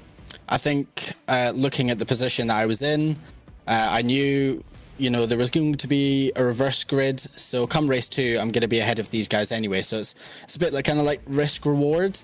If I go for the move now, I might have a shunt, or I can just wait for kind of race 2 where I'm going to be ahead of them anyway. So what I just did is backed off a little bit, and I went for fastest lap just to bag an extra point. So I think race 2 is definitely going to be more of a fight. So that'll be really exciting to see. But great points for 29 Esports tonight, with Stan and P4 right behind me. So good start to the night. So let's hope it continues into race 2. Now, by more of a fight, do you mean that as more of a fight with the other people that will be involved in the fight? Or do you mean that now it's going to be, I'm going after Pete Berryman, I'm going after Luke McEwen, I'm going after some more points? Well, I'm still, whenever I look at the points boards, I am looking at where 29 are. So for me, kind of that's my priority. It's 29 Esports. So definitely sitting in that race, there was a big part of me that did want to try something, because I know that these are the guys that I'm fighting in the championship. But I just thought, well, we've got another 4 rounds to go, so there's no point rushing these things, and when you do rush these things, that's when it goes wrong. So let's try and claw back some points in race 2. Obviously, you may not be aware as to what's happened behind you in that race. There was quite a lot of drama for those that were sat third, fourth in the team standing. So no points for the likes of Williams. Big drama like that. Does that kind of relieve any pressure from your shoulders, or are you literally just looking forward on the team side? No, we're definitely. I did see a disconnection from Josh Ladd. So that was definitely of note in that one, and not too sure. I'm not too sure what happened. I don't know if he had a qualifying ban or what, but I saw Remy Gilbert got disqualified in qualifying, so I'm not too sure what happened there. But Remy was up there. Josh was, still quite far up in the championship. So, from Alton into this round, we're definitely making ourselves more comfortable within the championship. So, I think with that though, that means that other people will not be thinking about points, and they will only be going for the race wins. And in the reverse grid races, I think that's where it begins to get really, really hectic. So really, really fun for you guys in the commentary booth. But for us as drivers, it gets really, really stressful out there. So you'll have a lot of fun watching this next race, I think. There we go. We're now getting the understanding as to why Gordy much wants to move into the commentary box with me. Obviously, good luck for the next race, Gordy, and we'll catch up with you in a bit. Cheers. There we go, then. So, obviously, Formula 4 race done. Heading into Formula 1600 mode once more. That was very dramatic, very drama-filled in both accounts. And I'm pretty sure we're about to get 2 more races of the same ilk. Obviously, reverse grids in both. Yeah, reverse grids just mean that the first couple of laps potentially be even more hectic as well. Of course, not necessarily the biggest numbers being reversed, but enough to be significant. And in general, yeah, I think we saw a lot of moves that probably weren't really on, a lot of risks being taken between some of these drivers. So hopefully they learn from that and then realize maybe going side by side in some of these corners isn't really going to make sense. But as Gordy just said there, risk versus reward. Sometimes it does work out. Jason Cooper went from 4th to 1st in a couple of corners in the previous race, but unfortunately, then at the following corner, it all went wrong. So it might have worked out, but that time it didn't. Maybe it will this time. And let's give everyone a little bit of a reminder that this is an 8-car reverse grid. That was a number that was pulled earlier, which that's going to cause its fair share of drama. We've seen big numbers before. Yeah, we've seen 5s, we've seen 10s. We saw a 10 at the last round as well pop out. This time 8. Probably on the side of what they didn't want, but I mean it's 7, 8. That's the average number. That's the middle of what we can expect. We'll take a look at the starting grid. What that means is that Jordan Groves will be starting this one from the reverse grid pole. Brandon Loudon, Jason Cooper, Ronnie Smith inside the top 4. Of course, looking to maybe go for another victory this season. Ciro Zambra and Henry Moore, championship leader in 6th position, obviously on the podium, wanting to keep his podium streak alive with Franek Sikorsky, Dan Amore, Daniel Caulfield, and Ollie Ettridge inside the top 10. We'll let the rest of those roll their way through, Cam. Who's taking wins in this? Because normally I'd just be like, well, yeah, Henry Moore's going to do it. But it's actually way more open than we think in this. It's always a little bit elbows out and a little bit chaotic in these. I'm going to go for Ronnie Smith. Back-to-back reverse grid races after that win at Alton Park last time out. Of course, he's from 4th place, but he's been looking really, really strong over the last couple of rounds. I was going to say, Dan Amore played his part really, really well in the previous race. Wouldn't rule him out from taking a victory once again. Well, we're about to get racing once more at Silverstone. Jordan Groves on the reverse grid pole. As we really do head into the second half of this season. It's not a great start from Brandon Loudon, who might well lose out to Jason Cooper, who will be desperate for a race victory after the disappointment of the previous one. Straight around the outside and into 2nd place he will go. Side by side for 5th place, it's Ciro Zambra and Ronnie Smith going side by side. As you can see, that all blue car of Henry Moore looming in the background. The championship leader trying to fire his way through the middle. Might lose out though to Dan Amore. He's got a big bit of contact on the inside though, and that was Sikorsky that's gone round. And that was championship leader almost spinning around, but instead, Sikorsky somehow not taking that one out. That's definitely going to be a big factor for Henry Moore, the fact that he's going to keep those points effectively in this race. Out onto the Wellington Straight for the first time in this second and final race of the evening for them. And it's looking very nice for Groves out the front, but in behind, look at all these battles. Up the inside is going to be for Ciro Zambra. A bit of contact there on the inside. That's further contact as Henry Moore's going to swoop through the pair of them. Yeah, got to say, Ronnie Smith just turned in as if Ciro Zambra wasn't there. Straight in on the inside of him, made contact. Ciro Zambra then losing out to Henry Moore, as does Ronnie Smith. And Henry Moore working his way back up to 4th position, creating a couple of position gap between himself and Dan Amore. Where's Dan Amore? Oh, there he is. And 3 wide down to Cops, I think we're going to go, as Ciro Zambra's on the outside, Ronnie Smith in the middle, and Dan Amore, race winner in the previous, straight down the inside. It was a 2-position gap for all of about 300-400 metres, and bam, he's one behind his championship rival. And that's a really nice start because that's 3 positions they didn't really have to work hard for. Of course, Sikorsky spinning around in front of him, and those 2 moves, that was a very easy slipstream maneuver up the inside. So he's going to be loving that one, following his championship rival of Henry Moore through. As already we're getting into the familiar names up towards the front. Of course, Cooper in that 2nd place so far. Out onto this hanger straight for the first time in this second race. All cars off in the background. They're just about saving it very nicely. It says the move actually for Cooper up towards the front. To the inside is going to be Stowe Corner. He takes the lead in this race. Yeah, it was a really good ride off the corner from Jason Cooper. Got down the inside of Jordan Groves. Brandon Loudon looking to the inside and be side by side between those for 2nd place. If they're not careful here, it could actually allow Jason Cooper to run away with a race victory and he'll never be seen again. That's exactly what Henry Moore is looking at and thinking, ooh, well, these lads going side by side through this section, it's going to be a bit risky. We're riding on board with Brandon Loudon. He's working his way past Groves, looking to the inside. Thankfully didn't go for it. Henry Moore saying with his championship lead, he's mostly looking at trying to keep this podium streak alive. Wow, that was a big send back down the inside from Henry Moore. There's 1, there's 2. Oh, lovely stuff there. Huge risk, but it's worked out. Another 2 places there for Henry Moore. He's already up into 2nd place. Huge dive down the inside for Dan Amore, though, trying to follow him through. That's Loudon on the outside, trying to hold it, trying to keep it stick on the inside now of the loop corner. Henry Moore easily got that one, but Dan Amore now has to sit in behind. Of course, Smith Zambra trying to follow through. Groves from the front, already down to 7th place. Yeah, look at this, though. Slipstream being picked up from the back of Brandon Loudon's car. So Dan Amore should be able to clear himself on Ronnie Smith before they get down towards Brooklands, but we know Ronnie Smith will fight this one as hard as he can into that braking zone, side by side, and Moore's going to try and fend off Smith. There's going to be a little bit of contact here, but nothing too major, and Moore with the inside line. Ciro Zambra trying to open that one. All these Alpha Esports, representing sort of teammates and kind of like, yeah, it doesn't matter on this, get your elbows out, lads. They're giving it a good go. Henry Moore is closing in straight away on Jason Cooper as well, so the battle for the race victory is most certainly not done. Oh, absolutely not, especially with the slipstream around here, and even Loudon's only 1 second off the lead in that third place, so definitely all open in the final 11 minutes or so of the evening of racing for these guys. But Cooper does have that couple of car lengths gap. But here is Moore trying to follow through. Henry Moore on Loudon there on the outside now of Magus and Beckes. That's a risky move out the inside for the next corner. Sometimes you have to back out of that one because it opens up. Oh, contact though behind as Ronnie Smith. Oh, he's absolutely sent off the field, Loudon.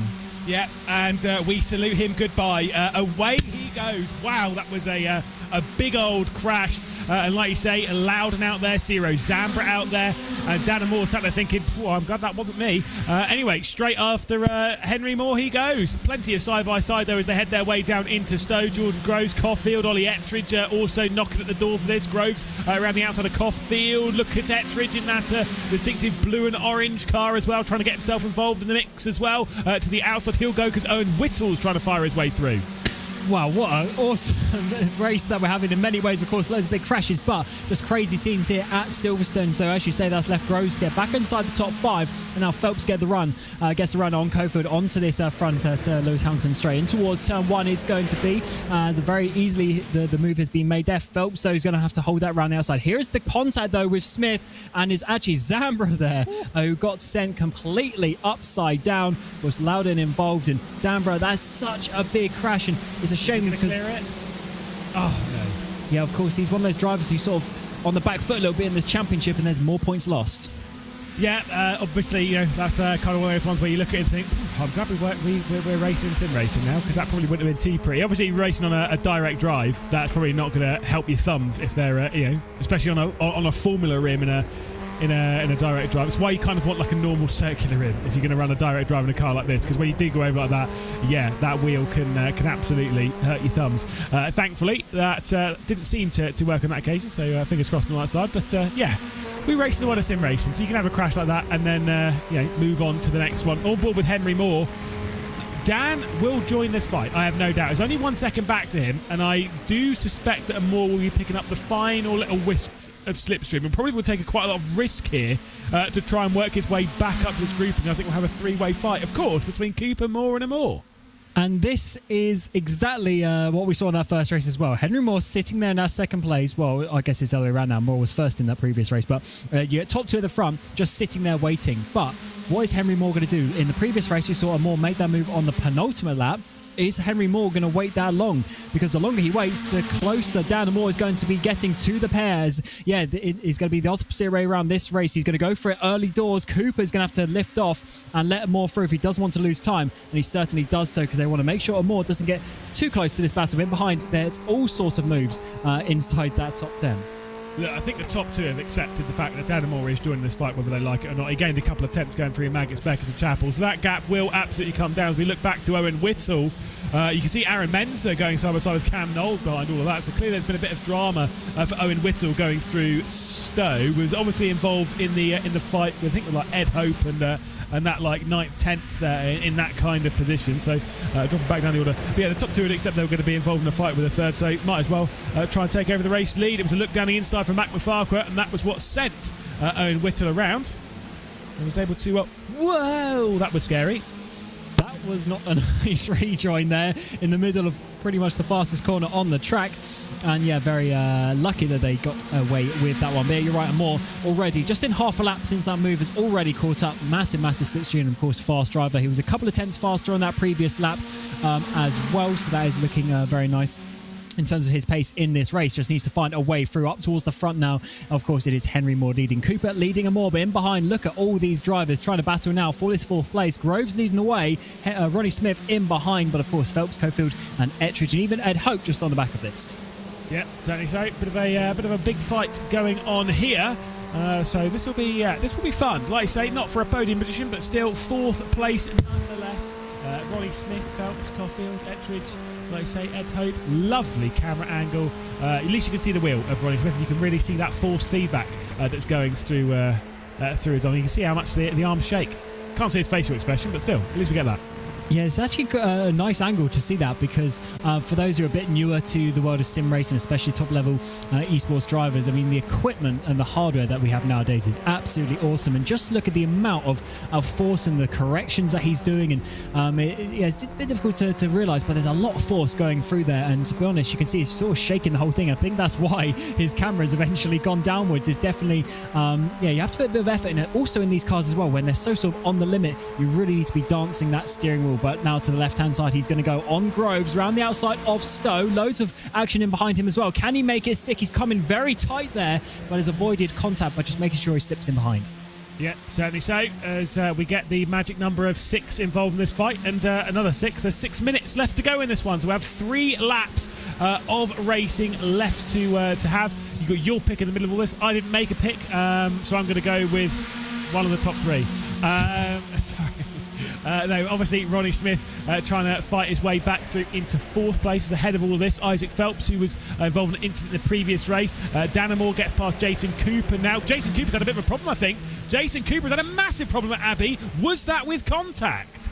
I wonder if Amor, made contact with that move. We'll have to certainly find out in a few moments' time as Phelps there dives up the inside. Groves, of course, trying to make some moves as well in towards turn 4 now as they're all trying to find their space on the track. Somehow, it's still Groves now up into 3rd place, of course, onto that podium. Smith in behind, trying to go up the inside of Aintree. Don't always see moves there, especially in cars like this. But now here is Jason Cooper getting that run to his cars. Obviously working pretty nicely after that spin that he had in towards turn number 1. There's all sorts of cars going up to the inside there as Ed Hope tries to make a move. Cofield tries to make a move. Groves somehow holding on to top 3. And you got to remember now the top spot in this battle is now moved from being 4th to being for 3rd. So it's a bit more important. Let's see. Just solo. Just absolutely solo in all of that. I think it was just he was looking down the inside of Henry Moore, moved back onto the racing line, but kind of in the little dab of brakes. I think it just moved the weight onto the front of the car and it just kind of went.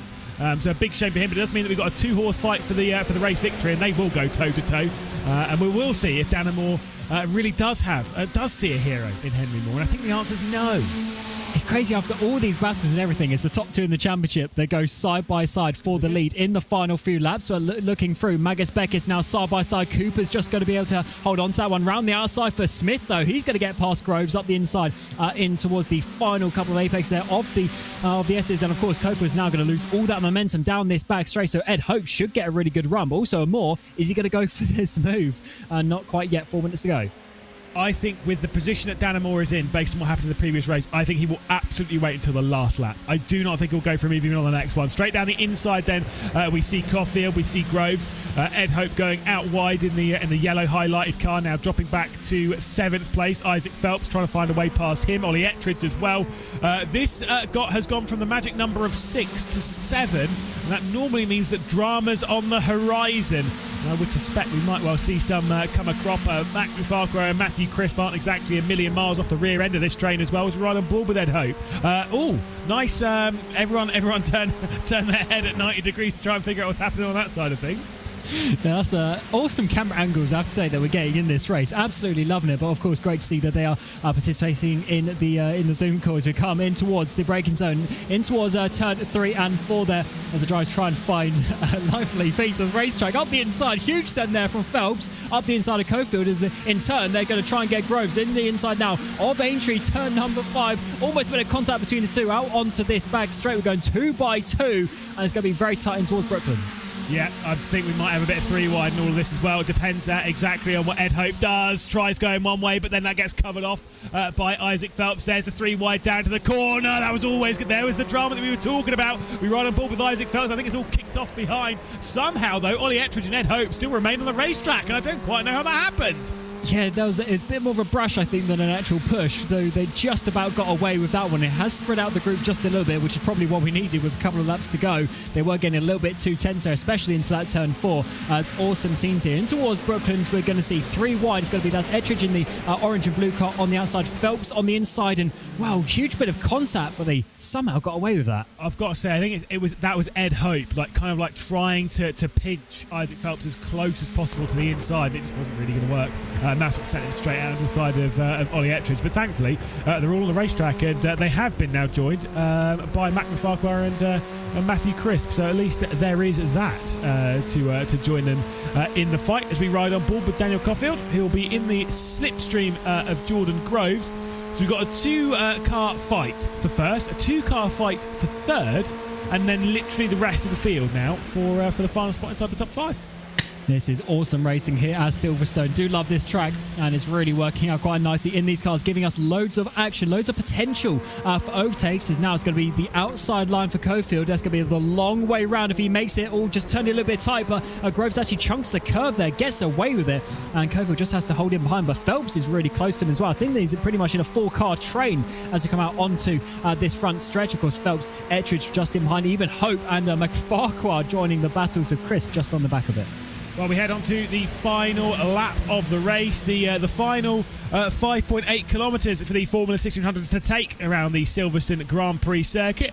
See who's going to finish in what position. See who's going to take that race victory 4 wide as we see our way racing down into the village corner as everyone was trying to get a bit of an overlap. Look at Mac Farquhar with a big send down the inside. Absolutely sends it on Ollie Ettridge. Continues to make the contact. Ettridge is saying, yeah, you want to go side by side with me here? I'm going to pinch you as close as possible. There was definite contact between the pair of those going down towards Aintree. It's opened the door for Ed Hope to work his way through as Matthew Crisp is trying to work out which way he could go. He's not going to try and make it 4 wide. He's just going to sit behind it, watch the 3 wide into the corner as there's plenty of side-by-side ahead. Big moment, big lock-up, big spin for Ollie Ettridge. Yeah, Ettridge went off the track. Don't think that was the smartest thing to do to pinch McFarquhar. Just slowed them both down, and now Hope has got past the pair of them, although McFarquhar's getting his elbows out. He's trying to push him a little bit wide. There's a bit of side-by-side up ahead as well between Caulfield Groves as well as Phelps in that battle for 2-3 wide battles in towards Cops on this final lap. We know pretty much what's happening up towards the front, but in behind, anything can happen. I think it's amusing who will set their webcam up the best is the person who's got VR on. Mac Farquhar, well done.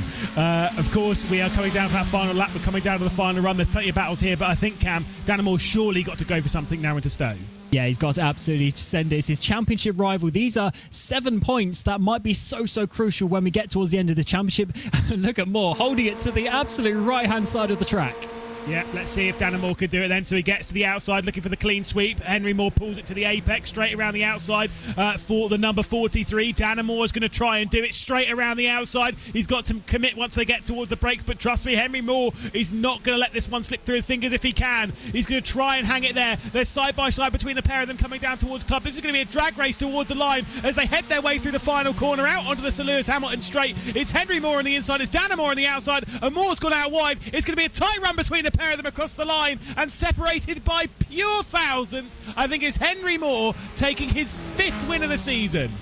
Certainly does, and he had to work hard for that in those final couple of corners. He really risked it for a biscuit on the outside of the first apex of the chicane, and that put him in a perfect maneuver because at that point, after the second apex of the chicane and then the final corner, it was all the inside line. He had less meters and had a very nice run, but as you say, 15 thousandths of a second, that was very close. And Dannemore, to be honest, he had to try it on the final lap, but Henry Moore just put his car in the absolute perfect place. And in the end, it was Jason Cooper rounding out the podium just by a couple of tenths of a second as well. Yeah, which I think is good to see Cooper out onto the podium. You know, we after the dramas of the previous race, it kind of shows the pace and form that he's had, that he's got, and that he's put on. So a decent showing there for him. But again, I don't know how many more superlatives we can throw at Henry Moore. Of course, provisionally taking the victory. Dannemore in 2nd place and Jason Cooper in 3rd. The top 3 drivers in the championship finishing 1st, 2nd and 3rd, meaning that the gaps are only going to grow between them. But still, overall, in the round, Dannemore has closed things up and he set the fastest lap and so got the bonus point for that. Ronnie Smith in 4th position with Jordan Groves, Daniel Caulfield, Isaac Phelps, Matthew Crisp, Mac Farquhar and Ed Hope rounding out our top 10 and the point scorers. Those behind that, though, see Ollie Ettridge, Cam Knowles, Owen Whittle and Simon Ball on the lead lap of the race. Down a couple of laps with Aaron Mensah, Connor Skudau. Also, I think these are retirements from the race with Brandon Loudon, Ciro Zambra and Franek Sikorsky after that drama on the opening lap of proceedings. A bit of a shame there. We'll try and catch up once again with our top 3, see what they thought of that one and see what they'll be planning for what is going to be a ripping end to the season, Cam, because of course, again, for the Formula 600s, whilst we see the end of them here, we've got 3 more weeks. We'll know our champion. We've got drop scores to put into the equation on that one, which we're not going to try and deal with. It's madness. Oh, it's absolute madness. Crazy racing, crazy racing between these drivers. They've really given us some awesome action over the course of this evening, and I've really enjoyed it. Of course, there was a couple of battles that probably went over the limit just about, but there was so much other action. Yeah, definitely. It's going to be an awesome end to the season, and 3 extra weeks in a row as well. It's going to be a lot of pressure on these drivers to get up to speed in a very short period of time. Yeah, of course, Cam is trying to crunch numbers as fast as possible behind the scenes before we get into the interviews. Just waiting for them to jump in and to join. We will get Dan Amore, who is already waiting by, and this time I will actually unmute my microphone. So there is that, so that they can hear us in the interviews. Dan Amore joins us here. Hello, welcome. You got beat there by a tiny margin, though, but you did get beat. Talk to us about that race. Oh, now I have unmuted my mic. Oh no, that's me. Right. He's not unmuted his. It's not my fault. Overall, it was just kind of simple race. You know, just keep it on the road. Once Jason, I think he spun by himself. I'm not really sure what happened there. Might have made a mistake or whatever. But then it was just me and Henry. Obviously, we're top 2 in the championship. There was no point in me doing anything desperate for the win. You know, I may as well just take the points for second or, you know, first, because I ended up getting the fastest lap as well, I think. Unless someone else took it from me. So, you know, we take the solid points, and there was no point taking the risk, really. As far as I have it, you set the fastest lap in that race as well, which then means, of course, with you getting the win in the previous race, second in that one, fastest lap in that one as well, you do technically close the gap up a little bit on Henry. So, in a sense, it's a positive round, but he's just irritatingly consistent, right?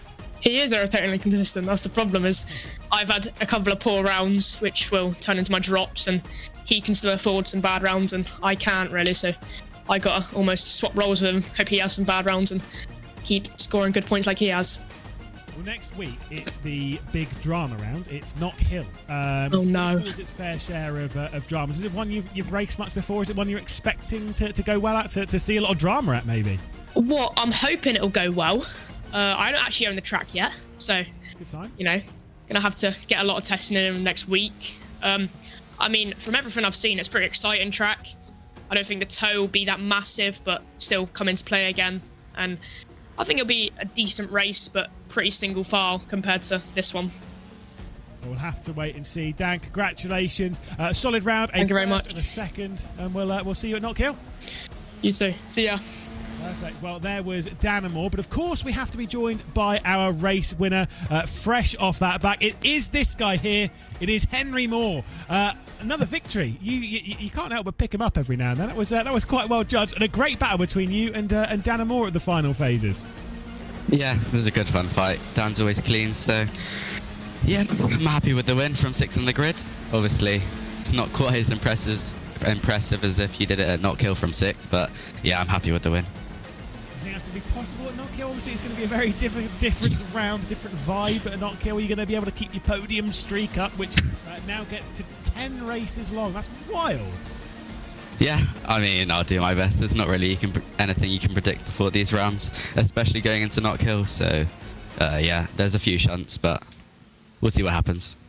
Now, obviously, you know, we've got 3 rounds left in the championship. You know, we're all kind of talking about drop scores and stuff like that, which makes things just intensely complicated. It's almost looking as though next round you might almost basically be one hand on the championship, right? Because obviously we'll have 2 rounds afterwards, things like that. Is that playing on your mind at all, or are you just kind of like taking this one round at a time? Because if you just keep getting podiums, then it's going to come anyway. No, it's not really playing on my mind. Obviously, I've still got 2 drop rounds to use if needs be, but yeah, hopefully I don't even have to use them. Yeah, I'll just do my best, try and get my podium streak all the way to the end of the season and win a few more races. Well, Henry, we will let you go. We'll let you have an enjoyable evening, and I will tell you, just in case you didn't know, it did say in the background of Dan Amore, Henry Moore is my hero. So I did see that. Well done. Congrats, and we'll see you again soon. Cheers, guys. Thank you. Perfect. Well, there we go, Cam.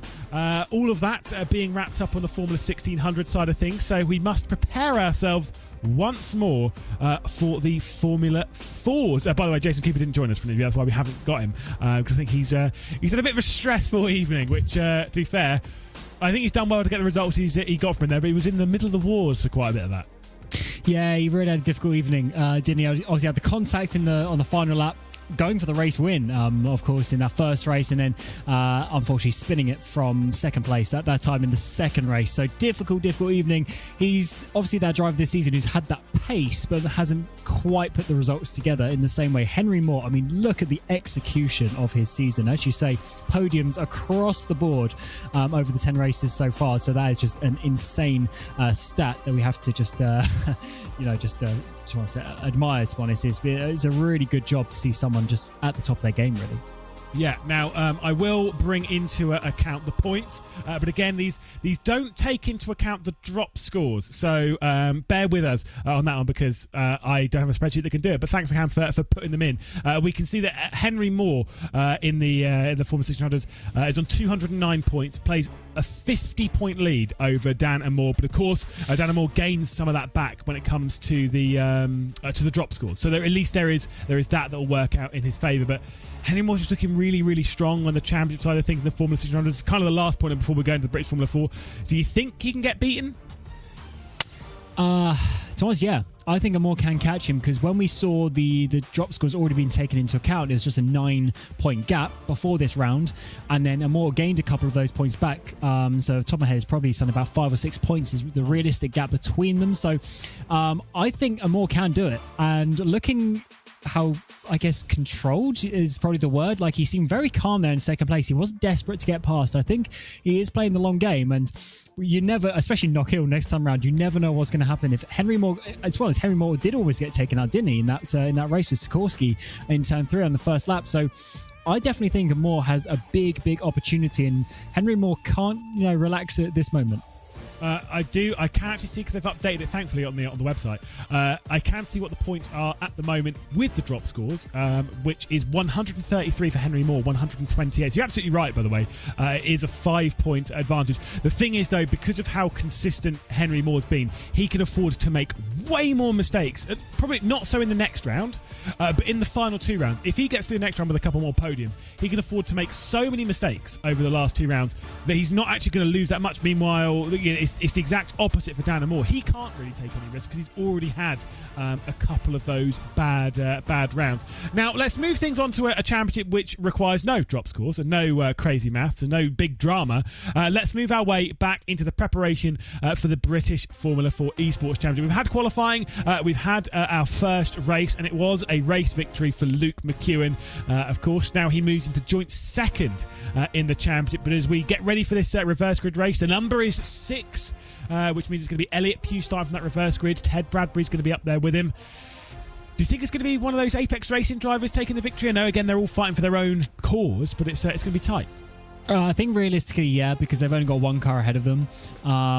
So a couple of cars ahead of them, I should say. But it's certainly going to be, looking at the pace that they got, I think they've got enough time. 20-minute race, they'll be able to work their way up towards the front and probably slipstream themselves through. But what we heard from Gordy Much, though, he's got to make sure that he's finishing in front at least of Pete Berryman and hopefully Luke McEwen as well to get an extra car in that gap. So he's going to be fighting for this one, and getting the race victory is going to be so important, especially for Gordy Much. I mean, he's looking really strong in these reverse grid races over the course of the season. Unfortunately, he had the retirement at Stetson, but yeah, he's looking pretty good, to be honest, I think, for this race.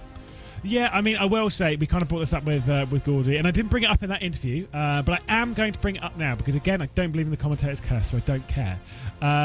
Is that Gordy's his second race doesn't have a good percentage, especially when you take into account the ones where he's had a podium in the first race and then his second race has been a retirement. And that's happened twice this season. It didn't happen at Alton Park. He kind of seems like he's broke that duck at Alton Park. I wonder if, you know these things with racing drivers, sometimes they creep back in a little bit, and they do have 2 very difficult drivers to pass, what they were all kind of alluding to. If it was just those 4, it'd be fine. The fact they've got to get past Elliot Pugh, and probably worse of all, Ted Bradbury, who will put up a really big defence to try and hang on as he wants to really restart his season and maybe take a victory. Yeah, it's gonna be a tough fight, and I don't know if it makes it easier, because what we saw, especially in the first races, was we had the couple of Williams drivers in there of Ladd and Sarika. Unfortunately, they've sort of struggled a bit the last couple of rounds to be in there with them. And I don't know if it makes it easier or not when you're kind of racing against your, friends as such, if we're going to call it that. So because in that point you don't want to take extra risk that you risk having the crash, you know. But and especially with the fact that he was saying he was going to be going for it and trying to hold on, he obviously wants to take some risk. So it's going to be a tricky battle. But from what we saw, as you say, with Bradbury and Pugh, they're going to be going for it themselves. They don't care about these guys in behind going for the championship. They want to get a race victory and get some more points for their own teams. Cam, I would always take a lot of risk racing you, so maybe we're just not friends. But that's fine. I would do the same, to be fair. Yeah, but that's just my my style. Oh, I remember when we used. I remember when we used to be teammates. It was highly dramatic racing in those. You can't lose to your teammate. It's just I did lose to my teammate because you won. I won the championship. I won because he taking people out or something. Either way, we'll get ready for the second race. We'll see what's going to happen. We'll see where things are going to be placed. Who's going to be taking this race victory? Maybe we can see the likes of Pete Berryman coming up through the order, grabbing another podium. Maybe though it'll be one of those drivers sat in second position, of which now we have two, Gordy Much and Luke McEwen. Maybe they will be going for the honours. We've been promised a more dramatic race in this second one, and let's see what we can see. These are the 6 drivers that have all been reversed. Elliot Pugh for Mentor Racing onto the reverse grid pole, Ted Bradbury into second, and then we get to the 2 JHR by 29 Esports drivers starting this race the way they started the previous race. 3rd and 4th, Stanley Deslandis, Gordy Much, just the other way round to where they were. Pete Berryman and Luke McEwen will be starting from 5th and 6th position, and of course Josh Poulane. See what he could do from 7th. He worked his way up the order after a poor qualifying in the previous. He might well be able to do so from 7th. Lucas Mueller, Matt Emery, Tamas Simon inside the top 10. We'll let the rest of them fall their way through. You can see the likes of Ryan McAlliffin there. You can see Moreno Sarika down in 17th position. A disaster for Williams Esports. You'll see his teammate even further back than all of this. Freddie Ingram again on his debut. We'll be keeping a close eye on him. Tobias Olsen started from the rear of the field. Josh Ladd also starting down there. And Remy Gilbert. The lights will come on for the second race of the evening. And we'll see what Elliot Pugh could do from reverse grid pole. He's having a much better round than what we've seen so far from him in the 3 that he's done, as he will lead our way down towards Abbey in the first corner. Ted Bradbury with the defensive line for the 2 JHR by 29 Esports drivers, and it's Gordy Much to the inside going into that first corner. He's tried to clear his teammate before they even get their way into Farming Village, and there's already been big drama behind. We'll try and piece that all together in a few moments' time as Stanley Deslandis and Gordy Much make a bit of a hay of all of that, trying to get down the inside of Ted Bradbury. That's a big move from Stanley Deslandis. But here comes things Luke McEwen on the inside as well, trying to make up some moves. So Much has been absolutely sent to the water here as the 2 Stormforce ART drivers try to follow their way through. Bradbury comes across to block that one off, so they're all having to work their way up towards Brookens. Of course, this next time around, Bradbury really trying to hold on to this second place around the outside. Is going to be for Deslandis, holding on to that one. Hasn't been able to complete the move, but it's actually a Pete Berryman now trying to come all the way around the outside as they try and work their way up towards the front. Yeah, championship leader trying to work his way through. It's allowed a 1 second gap for our race leader, Elliot Pugh. Just going to say, by the way, 4 drivers already out of the race. Rachel Concoli, Carl Chase, Jonas Wanner, James Armstrong, and hey, chuck an extra one onto that because Tobias Olsen's thrown his car into the used car lot. So a big shame for those 5 drivers out before we've even completed half a lap of racing here in British Formula 4 Esports. Big drama once again. Some of the mid-pack, it gets really elbows out, gets really feisty, and these cars are pretty fragile. They ain't tanks. We need some LMP2s, it seems. Yeah, of course, lightweight machinery, and they easily were damaged by some just small bumps. As we see quite a lot, Pugh thought he probably has run away with this a little bit on that first lap, but let's see this slipstream bring everyone back in. This is a huge train down towards Stowe this time around. Deslandis there. Up the inside is going to be for second place. Bradbury around the outside. Gordy Much tries to follow his teammate through up the inside. That's going to be a big risk as Deslandis just going to slow down Bradbury a little bit in towards the front chicane. Now we go. Bradbury on the inside, and she slows down. He lets Much have that one, as now it's going to be, of course, the 50 of Pete Berryman trying to follow him through, but not quite. Yeah, also you got Lucas Miller trying to work his way through. Josh Poulane dropping back a couple of positions. Matt Emery now to the inside of him. They're side by side through the final corner. Josh Poulane's getting hung out to dry to the touch as they're side by side between Deslandis and Gordy Much. Much now up into second position. That was definitely a swap and an orchestrated swap between Deslandis. That's a smart move. Got to say, smart stuff from Ted Bradbury. You could see that wide line he was taking to Stowe. That was to allow Deslandis to come through and not lose time in doing so. Not because he's teaming up with him or anything. It's because he was looking out for his own aspirations of going after this race victory. If they fight too hard, Elliot Pugh's gone. He's playing the long game. That is what we like to see. Deslandis then allowing Gordy Much to go through. So great teamwork and all that. So we're seeing some good driving thus far. And we're even seeing some good stuff back here. Poulane trying to battle with Harley Horton, who's got himself inside the top 10. just about down the inside in towards Brooklands. He is still going to try and send it. It was a little bit far back, but he's way later on the brakes there. Hortonast is just slightly back out of that, as now Thomas Simon on his outside, the 57 machine all the way around the outside. It's a long corner. Has he got enough room? Just slide on the rear end, a bit all contact. Manages to just about keep it as he was squeezed there onto this sort of little short shoot up towards Cops. And they actually have a little bit of a gap in behind, and Ryan McAuliffe not quite keeping up with that battle so far. Side by side, a little bit further background. I think that's Sarika trying to work his way up, of course, after that crash in the previous race, starting quite way down. Yeah, just trying to piece his way back up the order. He's got Isaac Ardverton ahead of him. He's going to look to try and get down the inside as they work their way through. Brandon Abrahams, the driver ahead of him. Ryan McAuliffe also in check as well. They work their way through Maggots, Beckett's, and then through Chapel and out onto the stretch. We're on board with Isaac Ardverton, who will get into that slipstream of the Guild Esports driver and try and work his way through into what will be 13th position. Brandon Abrahams trying to hold onto that one. Of course, the slipstream being picked up from Ryan McAuliffe as they try and work their way through. Who's that? Oh, that is absolutely not Brandon Abrahams. It's because Moreno Sarika's pierced his way through the order, and look at how Ardverton feels about that one. Wow, that was a very nice move there, and just working way up very nicely. Got to be a bit opportunistic sometimes, don't you, in these maneuvers, and sometimes you just have to take the move when it comes. As Sarika now making the move on that front straight away as McAuliffe drops down. There must have been a slowdown, huge wiggle there as Ardverton there tries to put out the slipstream, but not quite enough. Just showing you how powerful these slowdowns are. Look how much slow he's having to go. Yeah, absolutely. Like I say, a couple of struggles for a few drivers. It's so easy to breach track limits around here and pick up a slowdown. Unfortunately, it seems that has gone the way of a couple of our drivers as we see Poulain off in the gravel out there. If you've seen a car out in the gravel out there, I don't know. I've seen a few out there in my time, and it has never been through a solo instance, certainly not with 160 brake horsepower under your right foot. Harley Horton down the inside, straight into him. Might have just popped the rear left suspension off as well.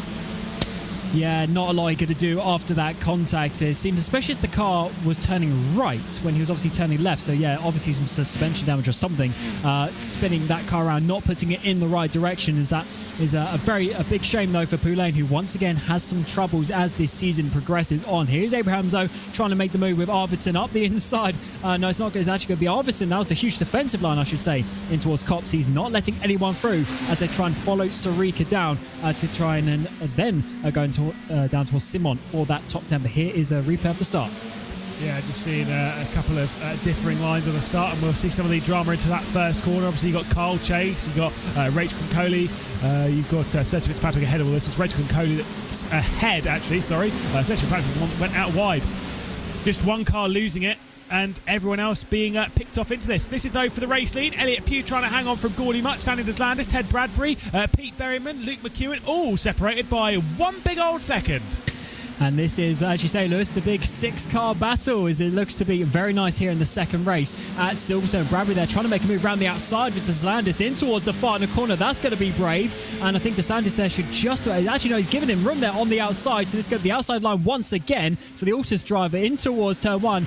Gordy Much actually giving the slipstream to the Altus driver around the outside. Deslandis is going to be doing a good job to hold on to this. Bradbury, though, he's off the track. And we'll have to look out for a track limits infringement from that. But here now comes Pete Berryman up the inside trying to get some positions back. But look how late Bradbury was on the brakes. I think he'll be okay, Will Bradbury. Like I say, in that fight with Standards Landers, Pete Berryman's trying to work his way through. Of course, would like a podium, would like to limit the damage to Gordy Much, who has his hands on closing in the title race here. He's got to get past Elliot Pugh. Couple of positions coming in here. Standards Landers trying to defend from Pete Berryman, working in favour, of course, of his direct teammate in all this, Gordy Much. Looking to the outside of Ted Bradbury was Pete Berryman, 3 wide almost into there. Standards Landers trying to hang it around the outside. Still no switch for the race lead. Elliot Pugh's doing a fantastic job at the moment to hang on in all of that as they work their way through. No actual position switches in all of this, unless the drive off the corner is very good from Pete Berryman.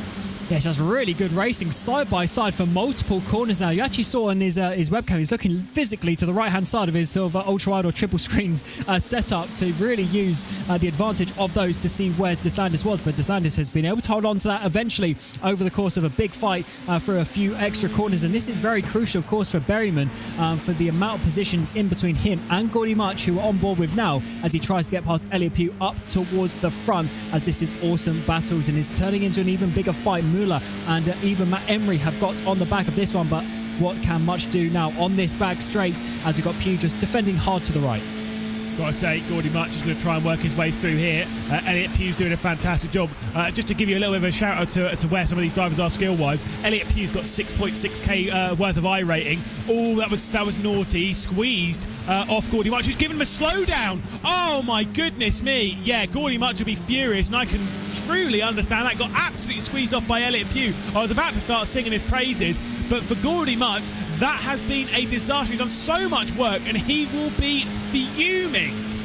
Yeah, that was not nice there from Pugh. I mean, Much was, reasonably around the outside. That wasn't him trying anything as this. He could be big now. Berryman up onto the podium. Much down in towards 8th place. Berryman now in 3rd place. That could be huge as McEwen is trying to follow him through. Of course, reigning champion, teammate of Berryman, trying to battle now with Deslandis there on the inside of the loop in towards turn 4, the hairpin, as McEwen round the outside. That's going to be a big move in towards Aintree onto the back straight, slowing Deslandis down. That's going to help his teammate very nicely. And he'll now get the slipstream, of course, from 2 Stormforce ART drivers up towards Brooklands is in behind. Also getting some moves. Muller's worked his way up into the top 6. Yeah, like I say, it's going to be a couple of moves through all of this. This has been a bit of drama. The most important thing for a lot of these drivers is to not lose their heads. To be perfectly honest, there's been a lot of drama. There's been a lot of elbows out. We're right on board now with Matt Emery. As you can see him work his way through. We've seen him do well when it comes to open wheels and world championships on iRacing. We've not seen him show his craft quite as strong here in the British Formula 4 Esports Championship. I think that shows how strong this series is. It is absolutely ridiculous how strong it is, and with how you have to play your cards in these cars. You've got 6.6k, by the way, for Elliot Pugh. Ted Bradbury, so much lower than I think. I think it's more because he gets into a lot of drama. But he is on 5.3. Then you get 9.2k, 9.7k, 9.1k, 8.5k. You get the picture. It's a lot. It's a strong field with all of those behind. And you've got 2 of the lower I-rated drivers running 1st and 2nd at the moment. Here comes Pete Berryman, though, a world champion in his own right in open wheelers on iRacing, and now trying to work his way past.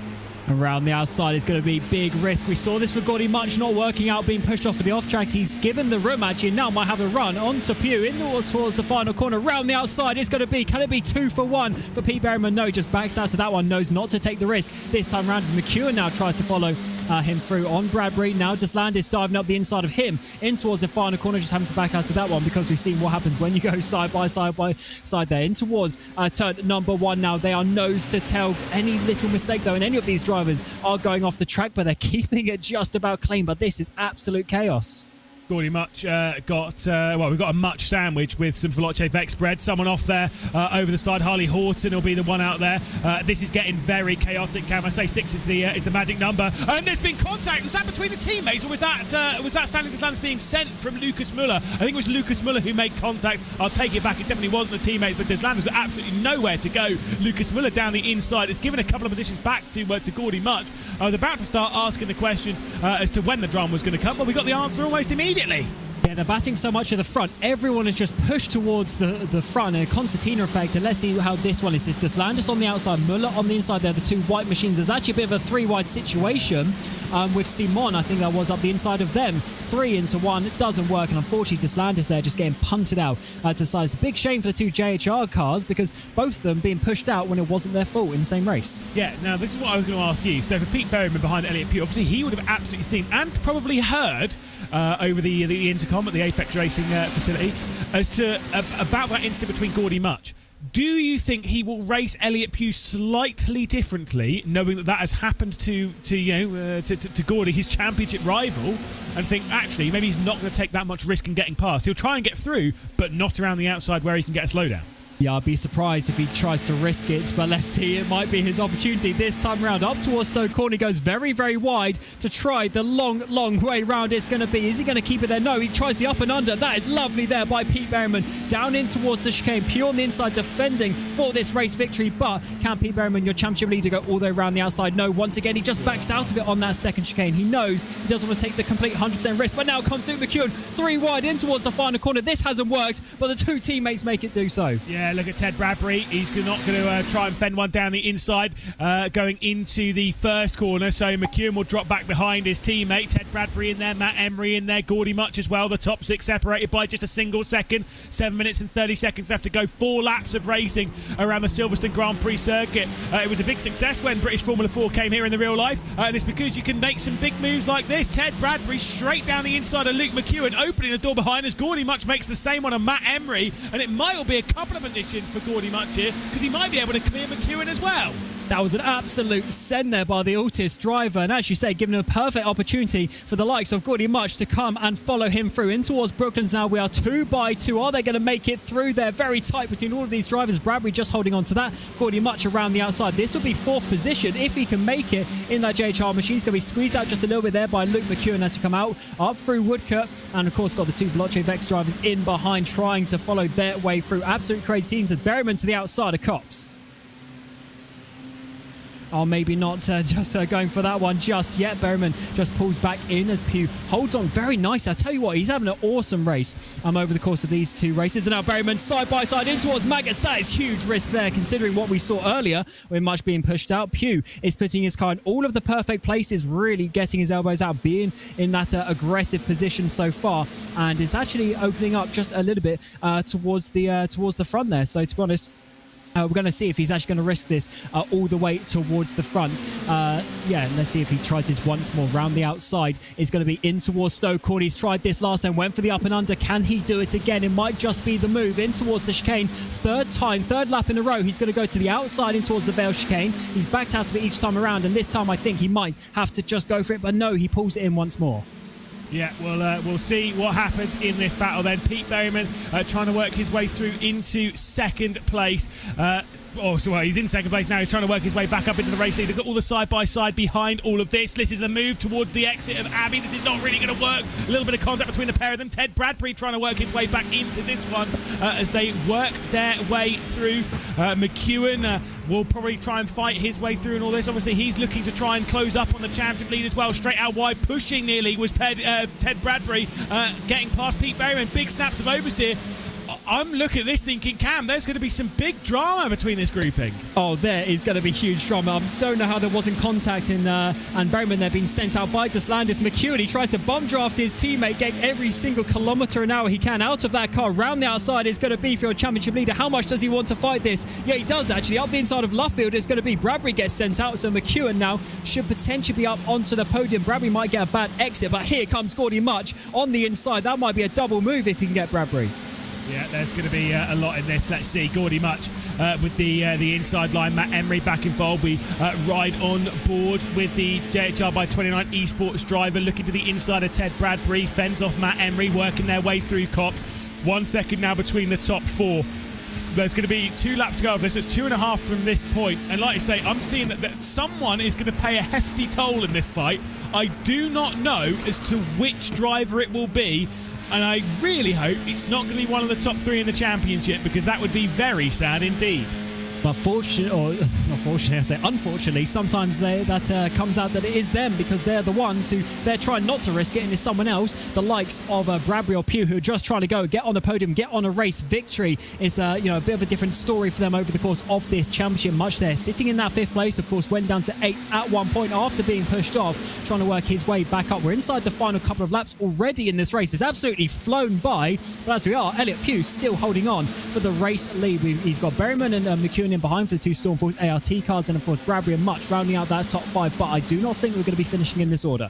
No, I definitely don't think so. Well, we've got about 12 kilometres left to go in this race as Tamas Simon looks to the inside of Lucas Muller. Isaac Arberton also involved in this fight. This is towards the back end of the top 10. Arberton's going to try and wake his way through for the Sim Race Sweden team. Big move around the outside. That is brilliant from Simon. It's opened the door as well for Remy Gilbert, of course, one of the drivers who sat up in the top 5 in the championship, and we can start to see why he's working his way from the rear of the field. Missed the previous race courtesy of an infringement in qualifying. from the previous round where he was basically disqualified from qualifying, then went out and qualified anyway, so he got banned from the race, and now he's having to work his way up the order, and we're seeing why he's so good in this championship. Straight around the outside, Pete Berryman's going to go, trying to work his way past Elliot Pugh, who remains in the race lead. Ted Bradbury and Luke McEwen, big snap of oversteer off of Luffield. This could be a big moment for Berryman, who might be able to get past Pugh, who had that moment. But also much up the inside of Bradbury. This would be P4 if he can make it. On the inside of Cobbs, he's got a good racing line, but we know Bradbury loves to absolutely send it. Will he do so around the outside? He's a little bit cut off there by McEwen. Is Gordy Much, but I think Much has just about been able to hold on to that one. But where is Bradbury? No, he has dropped in behind. He's had to lift off with that one. Matt Emery, I think, is trying to come through and get past him as well. For the race lead, they're going to be batting onto this back straight once more. Bradbury there just about holds on from Emery, keeps that top 5 position. But Much now, he's actually got himself, he's worked hard for this, but he's got himself a potential for a podium here. Yeah, again, the race in between this lot is just so brutal, so elbows out, and to be honest, so scary. Let's see if there is going to be a move for the race lead this time, as we can see the outside line being taken from Pete Berryman, drops it back in, not going for quite the same up and under when it comes to that perfect time from what he had earlier, but he is still alongside as they work their way into this section. It is still Mensa Racing hanging on to the race lead. It's still Elliot Pugh, 1 minute and 40 seconds left to go. We head on to the final lap here at Silverstone. And this is going to be an absolute barnstorm. We were promised a more exciting race in the first. We have absolutely got it. What a race Elliot Pugh is doing, by the way. I mean, I know he's got his elbows out, he's been aggressive, but for a driver who's been a little bit low down in the championship, battling, reigning champions and championship leaders, but around the outside for Berryman is so much later on the brakes, and he's managed to make it stick if he can keep it on the track, but no, he hasn't, in towards turn 4. Yeah, he went in a little bit too deep. I wonder if that was breaching track. There's a Gordy Much, though, straight back down the inside. Oh, my goodness. Contact between Pete Berryman and Elliot Pugh. It was looking to be a potential first victory for Mensa Racing. And Gordy Much says, yeah, you know who I am. I'm back on the scene, Chief. Straight back with the up and under. And now it's the two drivers that are locked in second position in the championship going side by side in the Brooklands. Luke McEwen trying to sweep the round straight around the outside, but Gordy Much slams the door shut. This race is absolutely ridiculous. Pugh from first into 4th place in pretty much one corner. I thought he had that race lead back in towards turn 4, but Berryman just about kept it on the circuit. But of course, that slowed them down. They were so narrow, and that opened the door for Much to absolutely switch back everyone, send it up the inside, and get that race lead. But can he hold on to it? McEwen, reigning champion, he's coming for him. Yeah, so you can see that as well with Gordy Much. He knows that there's no slowdown for running wide at Cops and thinks, right, let's blow an incident point. See you, lads. Straight out he goes, basically keeping it pinned. He knows exactly how to abuse the track limits to keep Luke McEwen behind. But it's going to be a very long stretch here as they head out onto the Hanger Straight, roughly 600 metres before they get into the braking zone going into Stowe. It is Gordy Much with the whole shot at the moment. The timer ticks down to 0. The race lead being held by the drivers locked in second in the championship as McEwen closes his way in. He wants a victory. He wants his second victory of the evening. As look at that, big send from the inside. Elliot Pugh's going to work his way through to take over 3rd position from Pete Berryman. The championship leader could be losing a whole heap of points to those two drivers running 1st and 2nd. They work their way to the final corner. He's got to make sure that he doesn't lose any more points. Takes a lot of curb, does Pete Berryman, but through the final corner, how's your heart rate? Gordy Much goes from 4th to 1st on the final lap of the race and takes victory for JHR by 29 Esports. Luke McEwen in 2nd position, and Elliot Pugh rounds out what has been a very dramatic podium here at Silverstone. Wow, Cam, that was absolutely insane. That is what British F4 Esports is all about. We had a calm first race, but what did Pete Berryman say? He said it was going to be a lot more chaotic. What did Gordy Much say? He said he wanted to beat Pete Berryman, and he absolutely did that. He had to work hard for it. He got sent off. He went back down to P8 and then worked his way up through all of them, all the 7 drivers, and went from 4th to 1st in one corner to effectively take victory. What a race. Absolutely love that one. Unreal. Again, we love the British Formula 4 Esports Championship because it just always delivers in drama. Yeah, sure, some of the races, the first race this evening, I'll say, at least for the top 4, was not that interesting. But that race, wow. That was incredible. And look at the gap. The top 10 separated by 2.5 seconds. Welcome to the British Formula 4 Esports Championship if you've not watched us before. Remy Gilbert set the fastest lap of the race, and you can see Gordy Much taking the victory by 0.2 of a second from Luke McEwen and Elliot Pugh. Hopefully we'll catch up with those three. Again, first podium, I believe, for Mentor Racing and all of that. Pete Berryman in 4th position with Matt Emery in 5th. Isaac Ardverton in 6th position with Lucas Miller, Moreno Sharika, Remy Gilbert and Tamar Simon rounding out the top 10 in our last race of the evening. Josh Ladd in 11th, so still more drama for the Williams Esports camp, and a big shame for them. Harley Horton for Pure Sims in 12th. Stanley Deslandis was sent off the road and dropped back down into 13th with Alexander Davidson, Freddie Ingram, Duncan Hoffler, Mamal Biancalilla, Saoirse Fitzpatrick, Ted Bradbury and Brandon Abrahams in 20th spot. As we work our way into the bottom few, you can see Ryan McAllister retirement for the race, Josh Boulain, Jonas Wanner, Carl Chase, Rachel Concoli, Tobias Olsen and James Armstrong. Well, it's been very dramatic indeed. As we'll get ourselves ready for the interviews, because I joined the wrong channel. That's fine. I'm just causing a lot of drama in our little group. We can see some of this drama. We can see once again this look straight back down the inside. It's so perfectly judged from Gordy Much, it almost makes me sick. And so much so that we can be joined by Gordy Much in the comms booth. How's your heart rate, Gordy? Talk us through that move. What a last lap. Yeah. Hectic race. I did tell you that, the race from your guys' perspective was going to be a hell of a lot more exciting. I just kind of bided my time, and an opportunity opened up.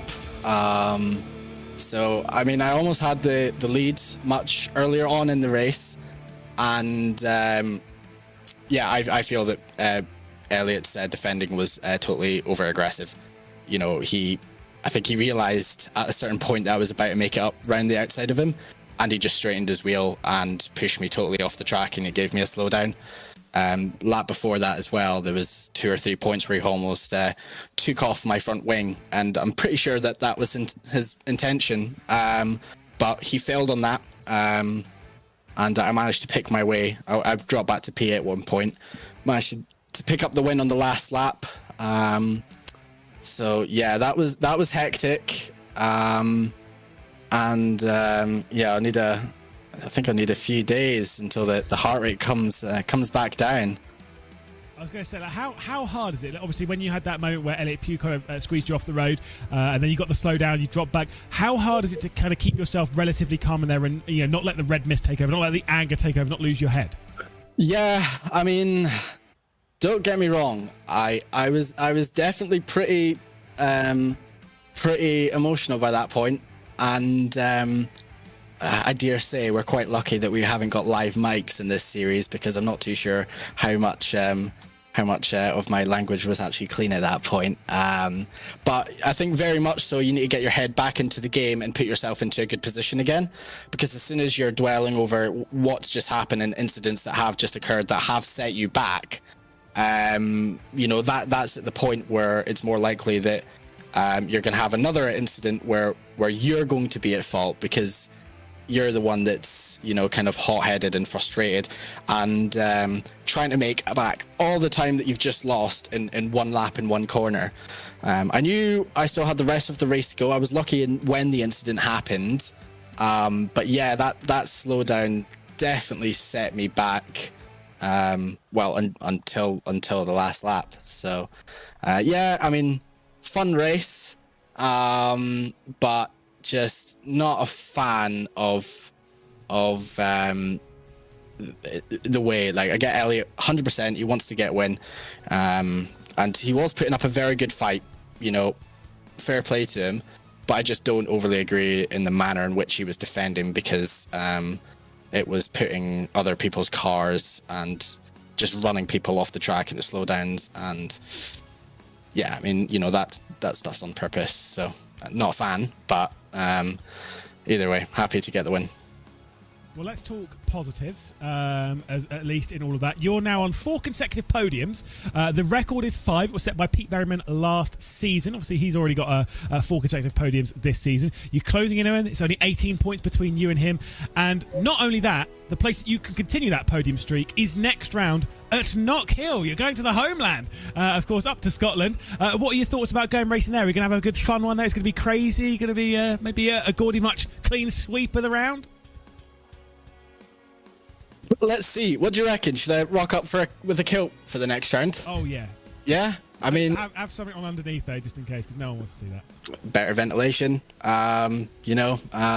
So I reckon if I wear a kilt, it might be worth the 10th lap. So let's see. I mean, I absolutely adore Not Kill. I do think in these cars it's going to be a bit of a lottery. But with the chicane, it's going to be definitely a bit of a lottery. So let's see. Well, I'm sure our resident Scotsman, Cam Roger, will be just as excited as you about going to Not Kill. Thanks, Gordy, and congrats on what was a very well-deserved and hard-fought victory. Yeah, thank you, mate. Cheers. There we go. Gordy Much, of course, second in the championship and now closing up on things when it comes to the top two. We'll now be joined by the driver who was locked in with him on that second position in the championship. That's slightly different now because Luke McEwen joins us in the booth, talk us through that race on what was probably the craziest race of the year. That was wild out there. Yeah, that was a bit different to race one. Just try to survive, keep the nose clean, not get any damage. Then the space opened up on last lap. Obviously Pete went for a move and Elliot was a good move, but unfortunately they kind of got stuck together, which is unfortunate on Pete's end. But hey, I could have got the move done on Gordy. I just didn't execute the move right. And but P2 is not bad in a race like this with this much battling, so I'll take it. But it would have been nice to have got the double win for sure. I was going to say, in all of that, how many times was the double wins on, no, it's off, the double wins on, no, it's off? How many times did that go through your head on that last lap? Because it was, again, it's just, it seemed, at least from the outside, it seemed just so crazy. Yeah, I mean, to be honest, I wasn't really thinking about it until after the race. I'm like, I've just blown it. But yeah, it was definitely just trying to be race smart and try and make positions out of people's mistakes. So kind of worked up 4 places. So yeah, that's about it.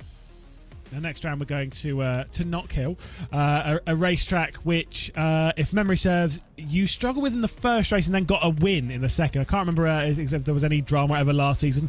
I'm sure there was. How are you feeling about going to Not Kill? Obviously, Stanley went well round here as well last season and stuff like that. It's a strong one. Yeah, I'm pretty looking forward to it. Complete polar opposite to this track. Yeah, I think those sort of tracks kind of suit me well. Their pace was really good last year, but had a bit of a shunt in the first race. So the points from last year didn't show well, but the pace was definitely there. So I'm looking forward to it. Well, we'll keep our fingers crossed that we see you on the same kind of pace that we've seen this round next week. We'll see you at Not Kill. All right, cheers. There we go, Luke McEwen on for 5 podiums in 6 races. Finally, we'll be joined by one further interview. Elliot Pugh will join us. And of course, this is a first podium for Elliot, so congratulations on that one. It's not only for you, though, it's first podium for the team as well. What a mega performance, but heart might have sunk there a little bit on the last lap. Talk us through it. Yeah, I mean, for the majority of the race, I knew it was going to be hard, obviously, with all 4 of the Apex cars and then a whole train behind them. I was like, yeah, it's going to be a big job to defend. Last lap, I sort of broke maybe a little bit too early, let Pete around my outside, and just got bogged down a bit. But I'm still happy with the result. Yes, it wasn't a win, but yeah, it is what it is at the end of the day. We've seen, basically completely different pace from you than what we saw from the previous 2 rounds. Of course, we've only seen you now for 3 rounds of the British Formula 4 Esports Championship. Have you found something in this car that's going to assist you for the final 3 rounds of the championship? It was just, I think it was a matter of more practice for this one. I haven't really had chance to practice as much for the other rounds. This one, obviously, Silverstone is a track that I know and could get to grips with pretty quickly. So I skipped the stage of sort of learning the track and everything, which helped a lot, and a good quali, because the other rounds didn't have very good qualities, but this time qualifying P6, I think it was, put me in a better position, and got lucky with the reverse grid and sort of just went from there. Yeah. Well, in that sense, how well do you know Not Kill? How well are we potentially expecting you to go there? Is it similar to Silverstone, or maybe you might struggle a little bit? Yeah, no, it's different. Not Kill, never driven it before. I've heard it's just going to be carnage, and it's a very tricky track. So we'll see how it goes. Again, no expectations coming into it, and I'm just gonna absolutely send it really, and we'll see where it goes. Great mentality and a great first podium. Elliot, thank you so much for joining us, and a big congrats to you and the team. Cheers, thank you. Well, there we go then. Cam, we have wrapped things up racing-wise, and we get ready to move on in the championship. It's been an exciting round here at Silverstone. I mean, we've had our fair share of action, let's put it that way. Yeah, it's been absolutely awesome. And with how it's gone, we're looking at the top 3 separated by 25 points, which is just 1 race victory. And of course, we effectively have 6 races left to go in the season. So I think it's still very much open. And the racing in that second race, especially tonight in the British F4, amazing stuff. And I think it's going to be an awesome end to the championship. And the fact that it's 3 weeks more in a row is going to be very, very intense for these drivers. Let's talk a little bit about next round. Of course, like I say, we'll be back in just a single week, ready for racing around Knockhill, a circuit which we visited together this year to go and watch British Formula 4 in person. It was we had great fun. We watched Deacon Fairclough take a victory. It was a very exciting time. It was slightly less blue skies and beautiful than what we're seeing in this picture here, but a great track, isn't it? Oh, it's awesome. It's completely bonkers, to be honest. The fact that we send cars as fast as this are racing around there is going to be so frantic, and not many overtaking opportunities, but there's going to be opportunities to make mistakes if you chunk any of the curbs way too much, especially through the chicane, as we heard Gordy saying there. I mean, it's going to be so difficult, and I think it's going to be one of those ones where race execution is going to be bringing victory to you, and someone who doesn't take that last 1% risk is going to come out on top.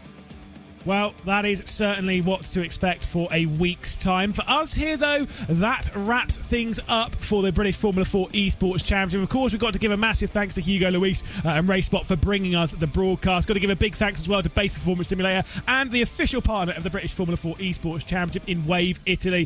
From myself, Lewis McGlade, from Cameron Roger as well, we will see you in just a week's time when the British Formula 4 Esports Championship continues, and hopefully with the same level of drama that we've seen here at the home of British Motorsport. Until then, though, we'll see you at Knockhill, and goodbye.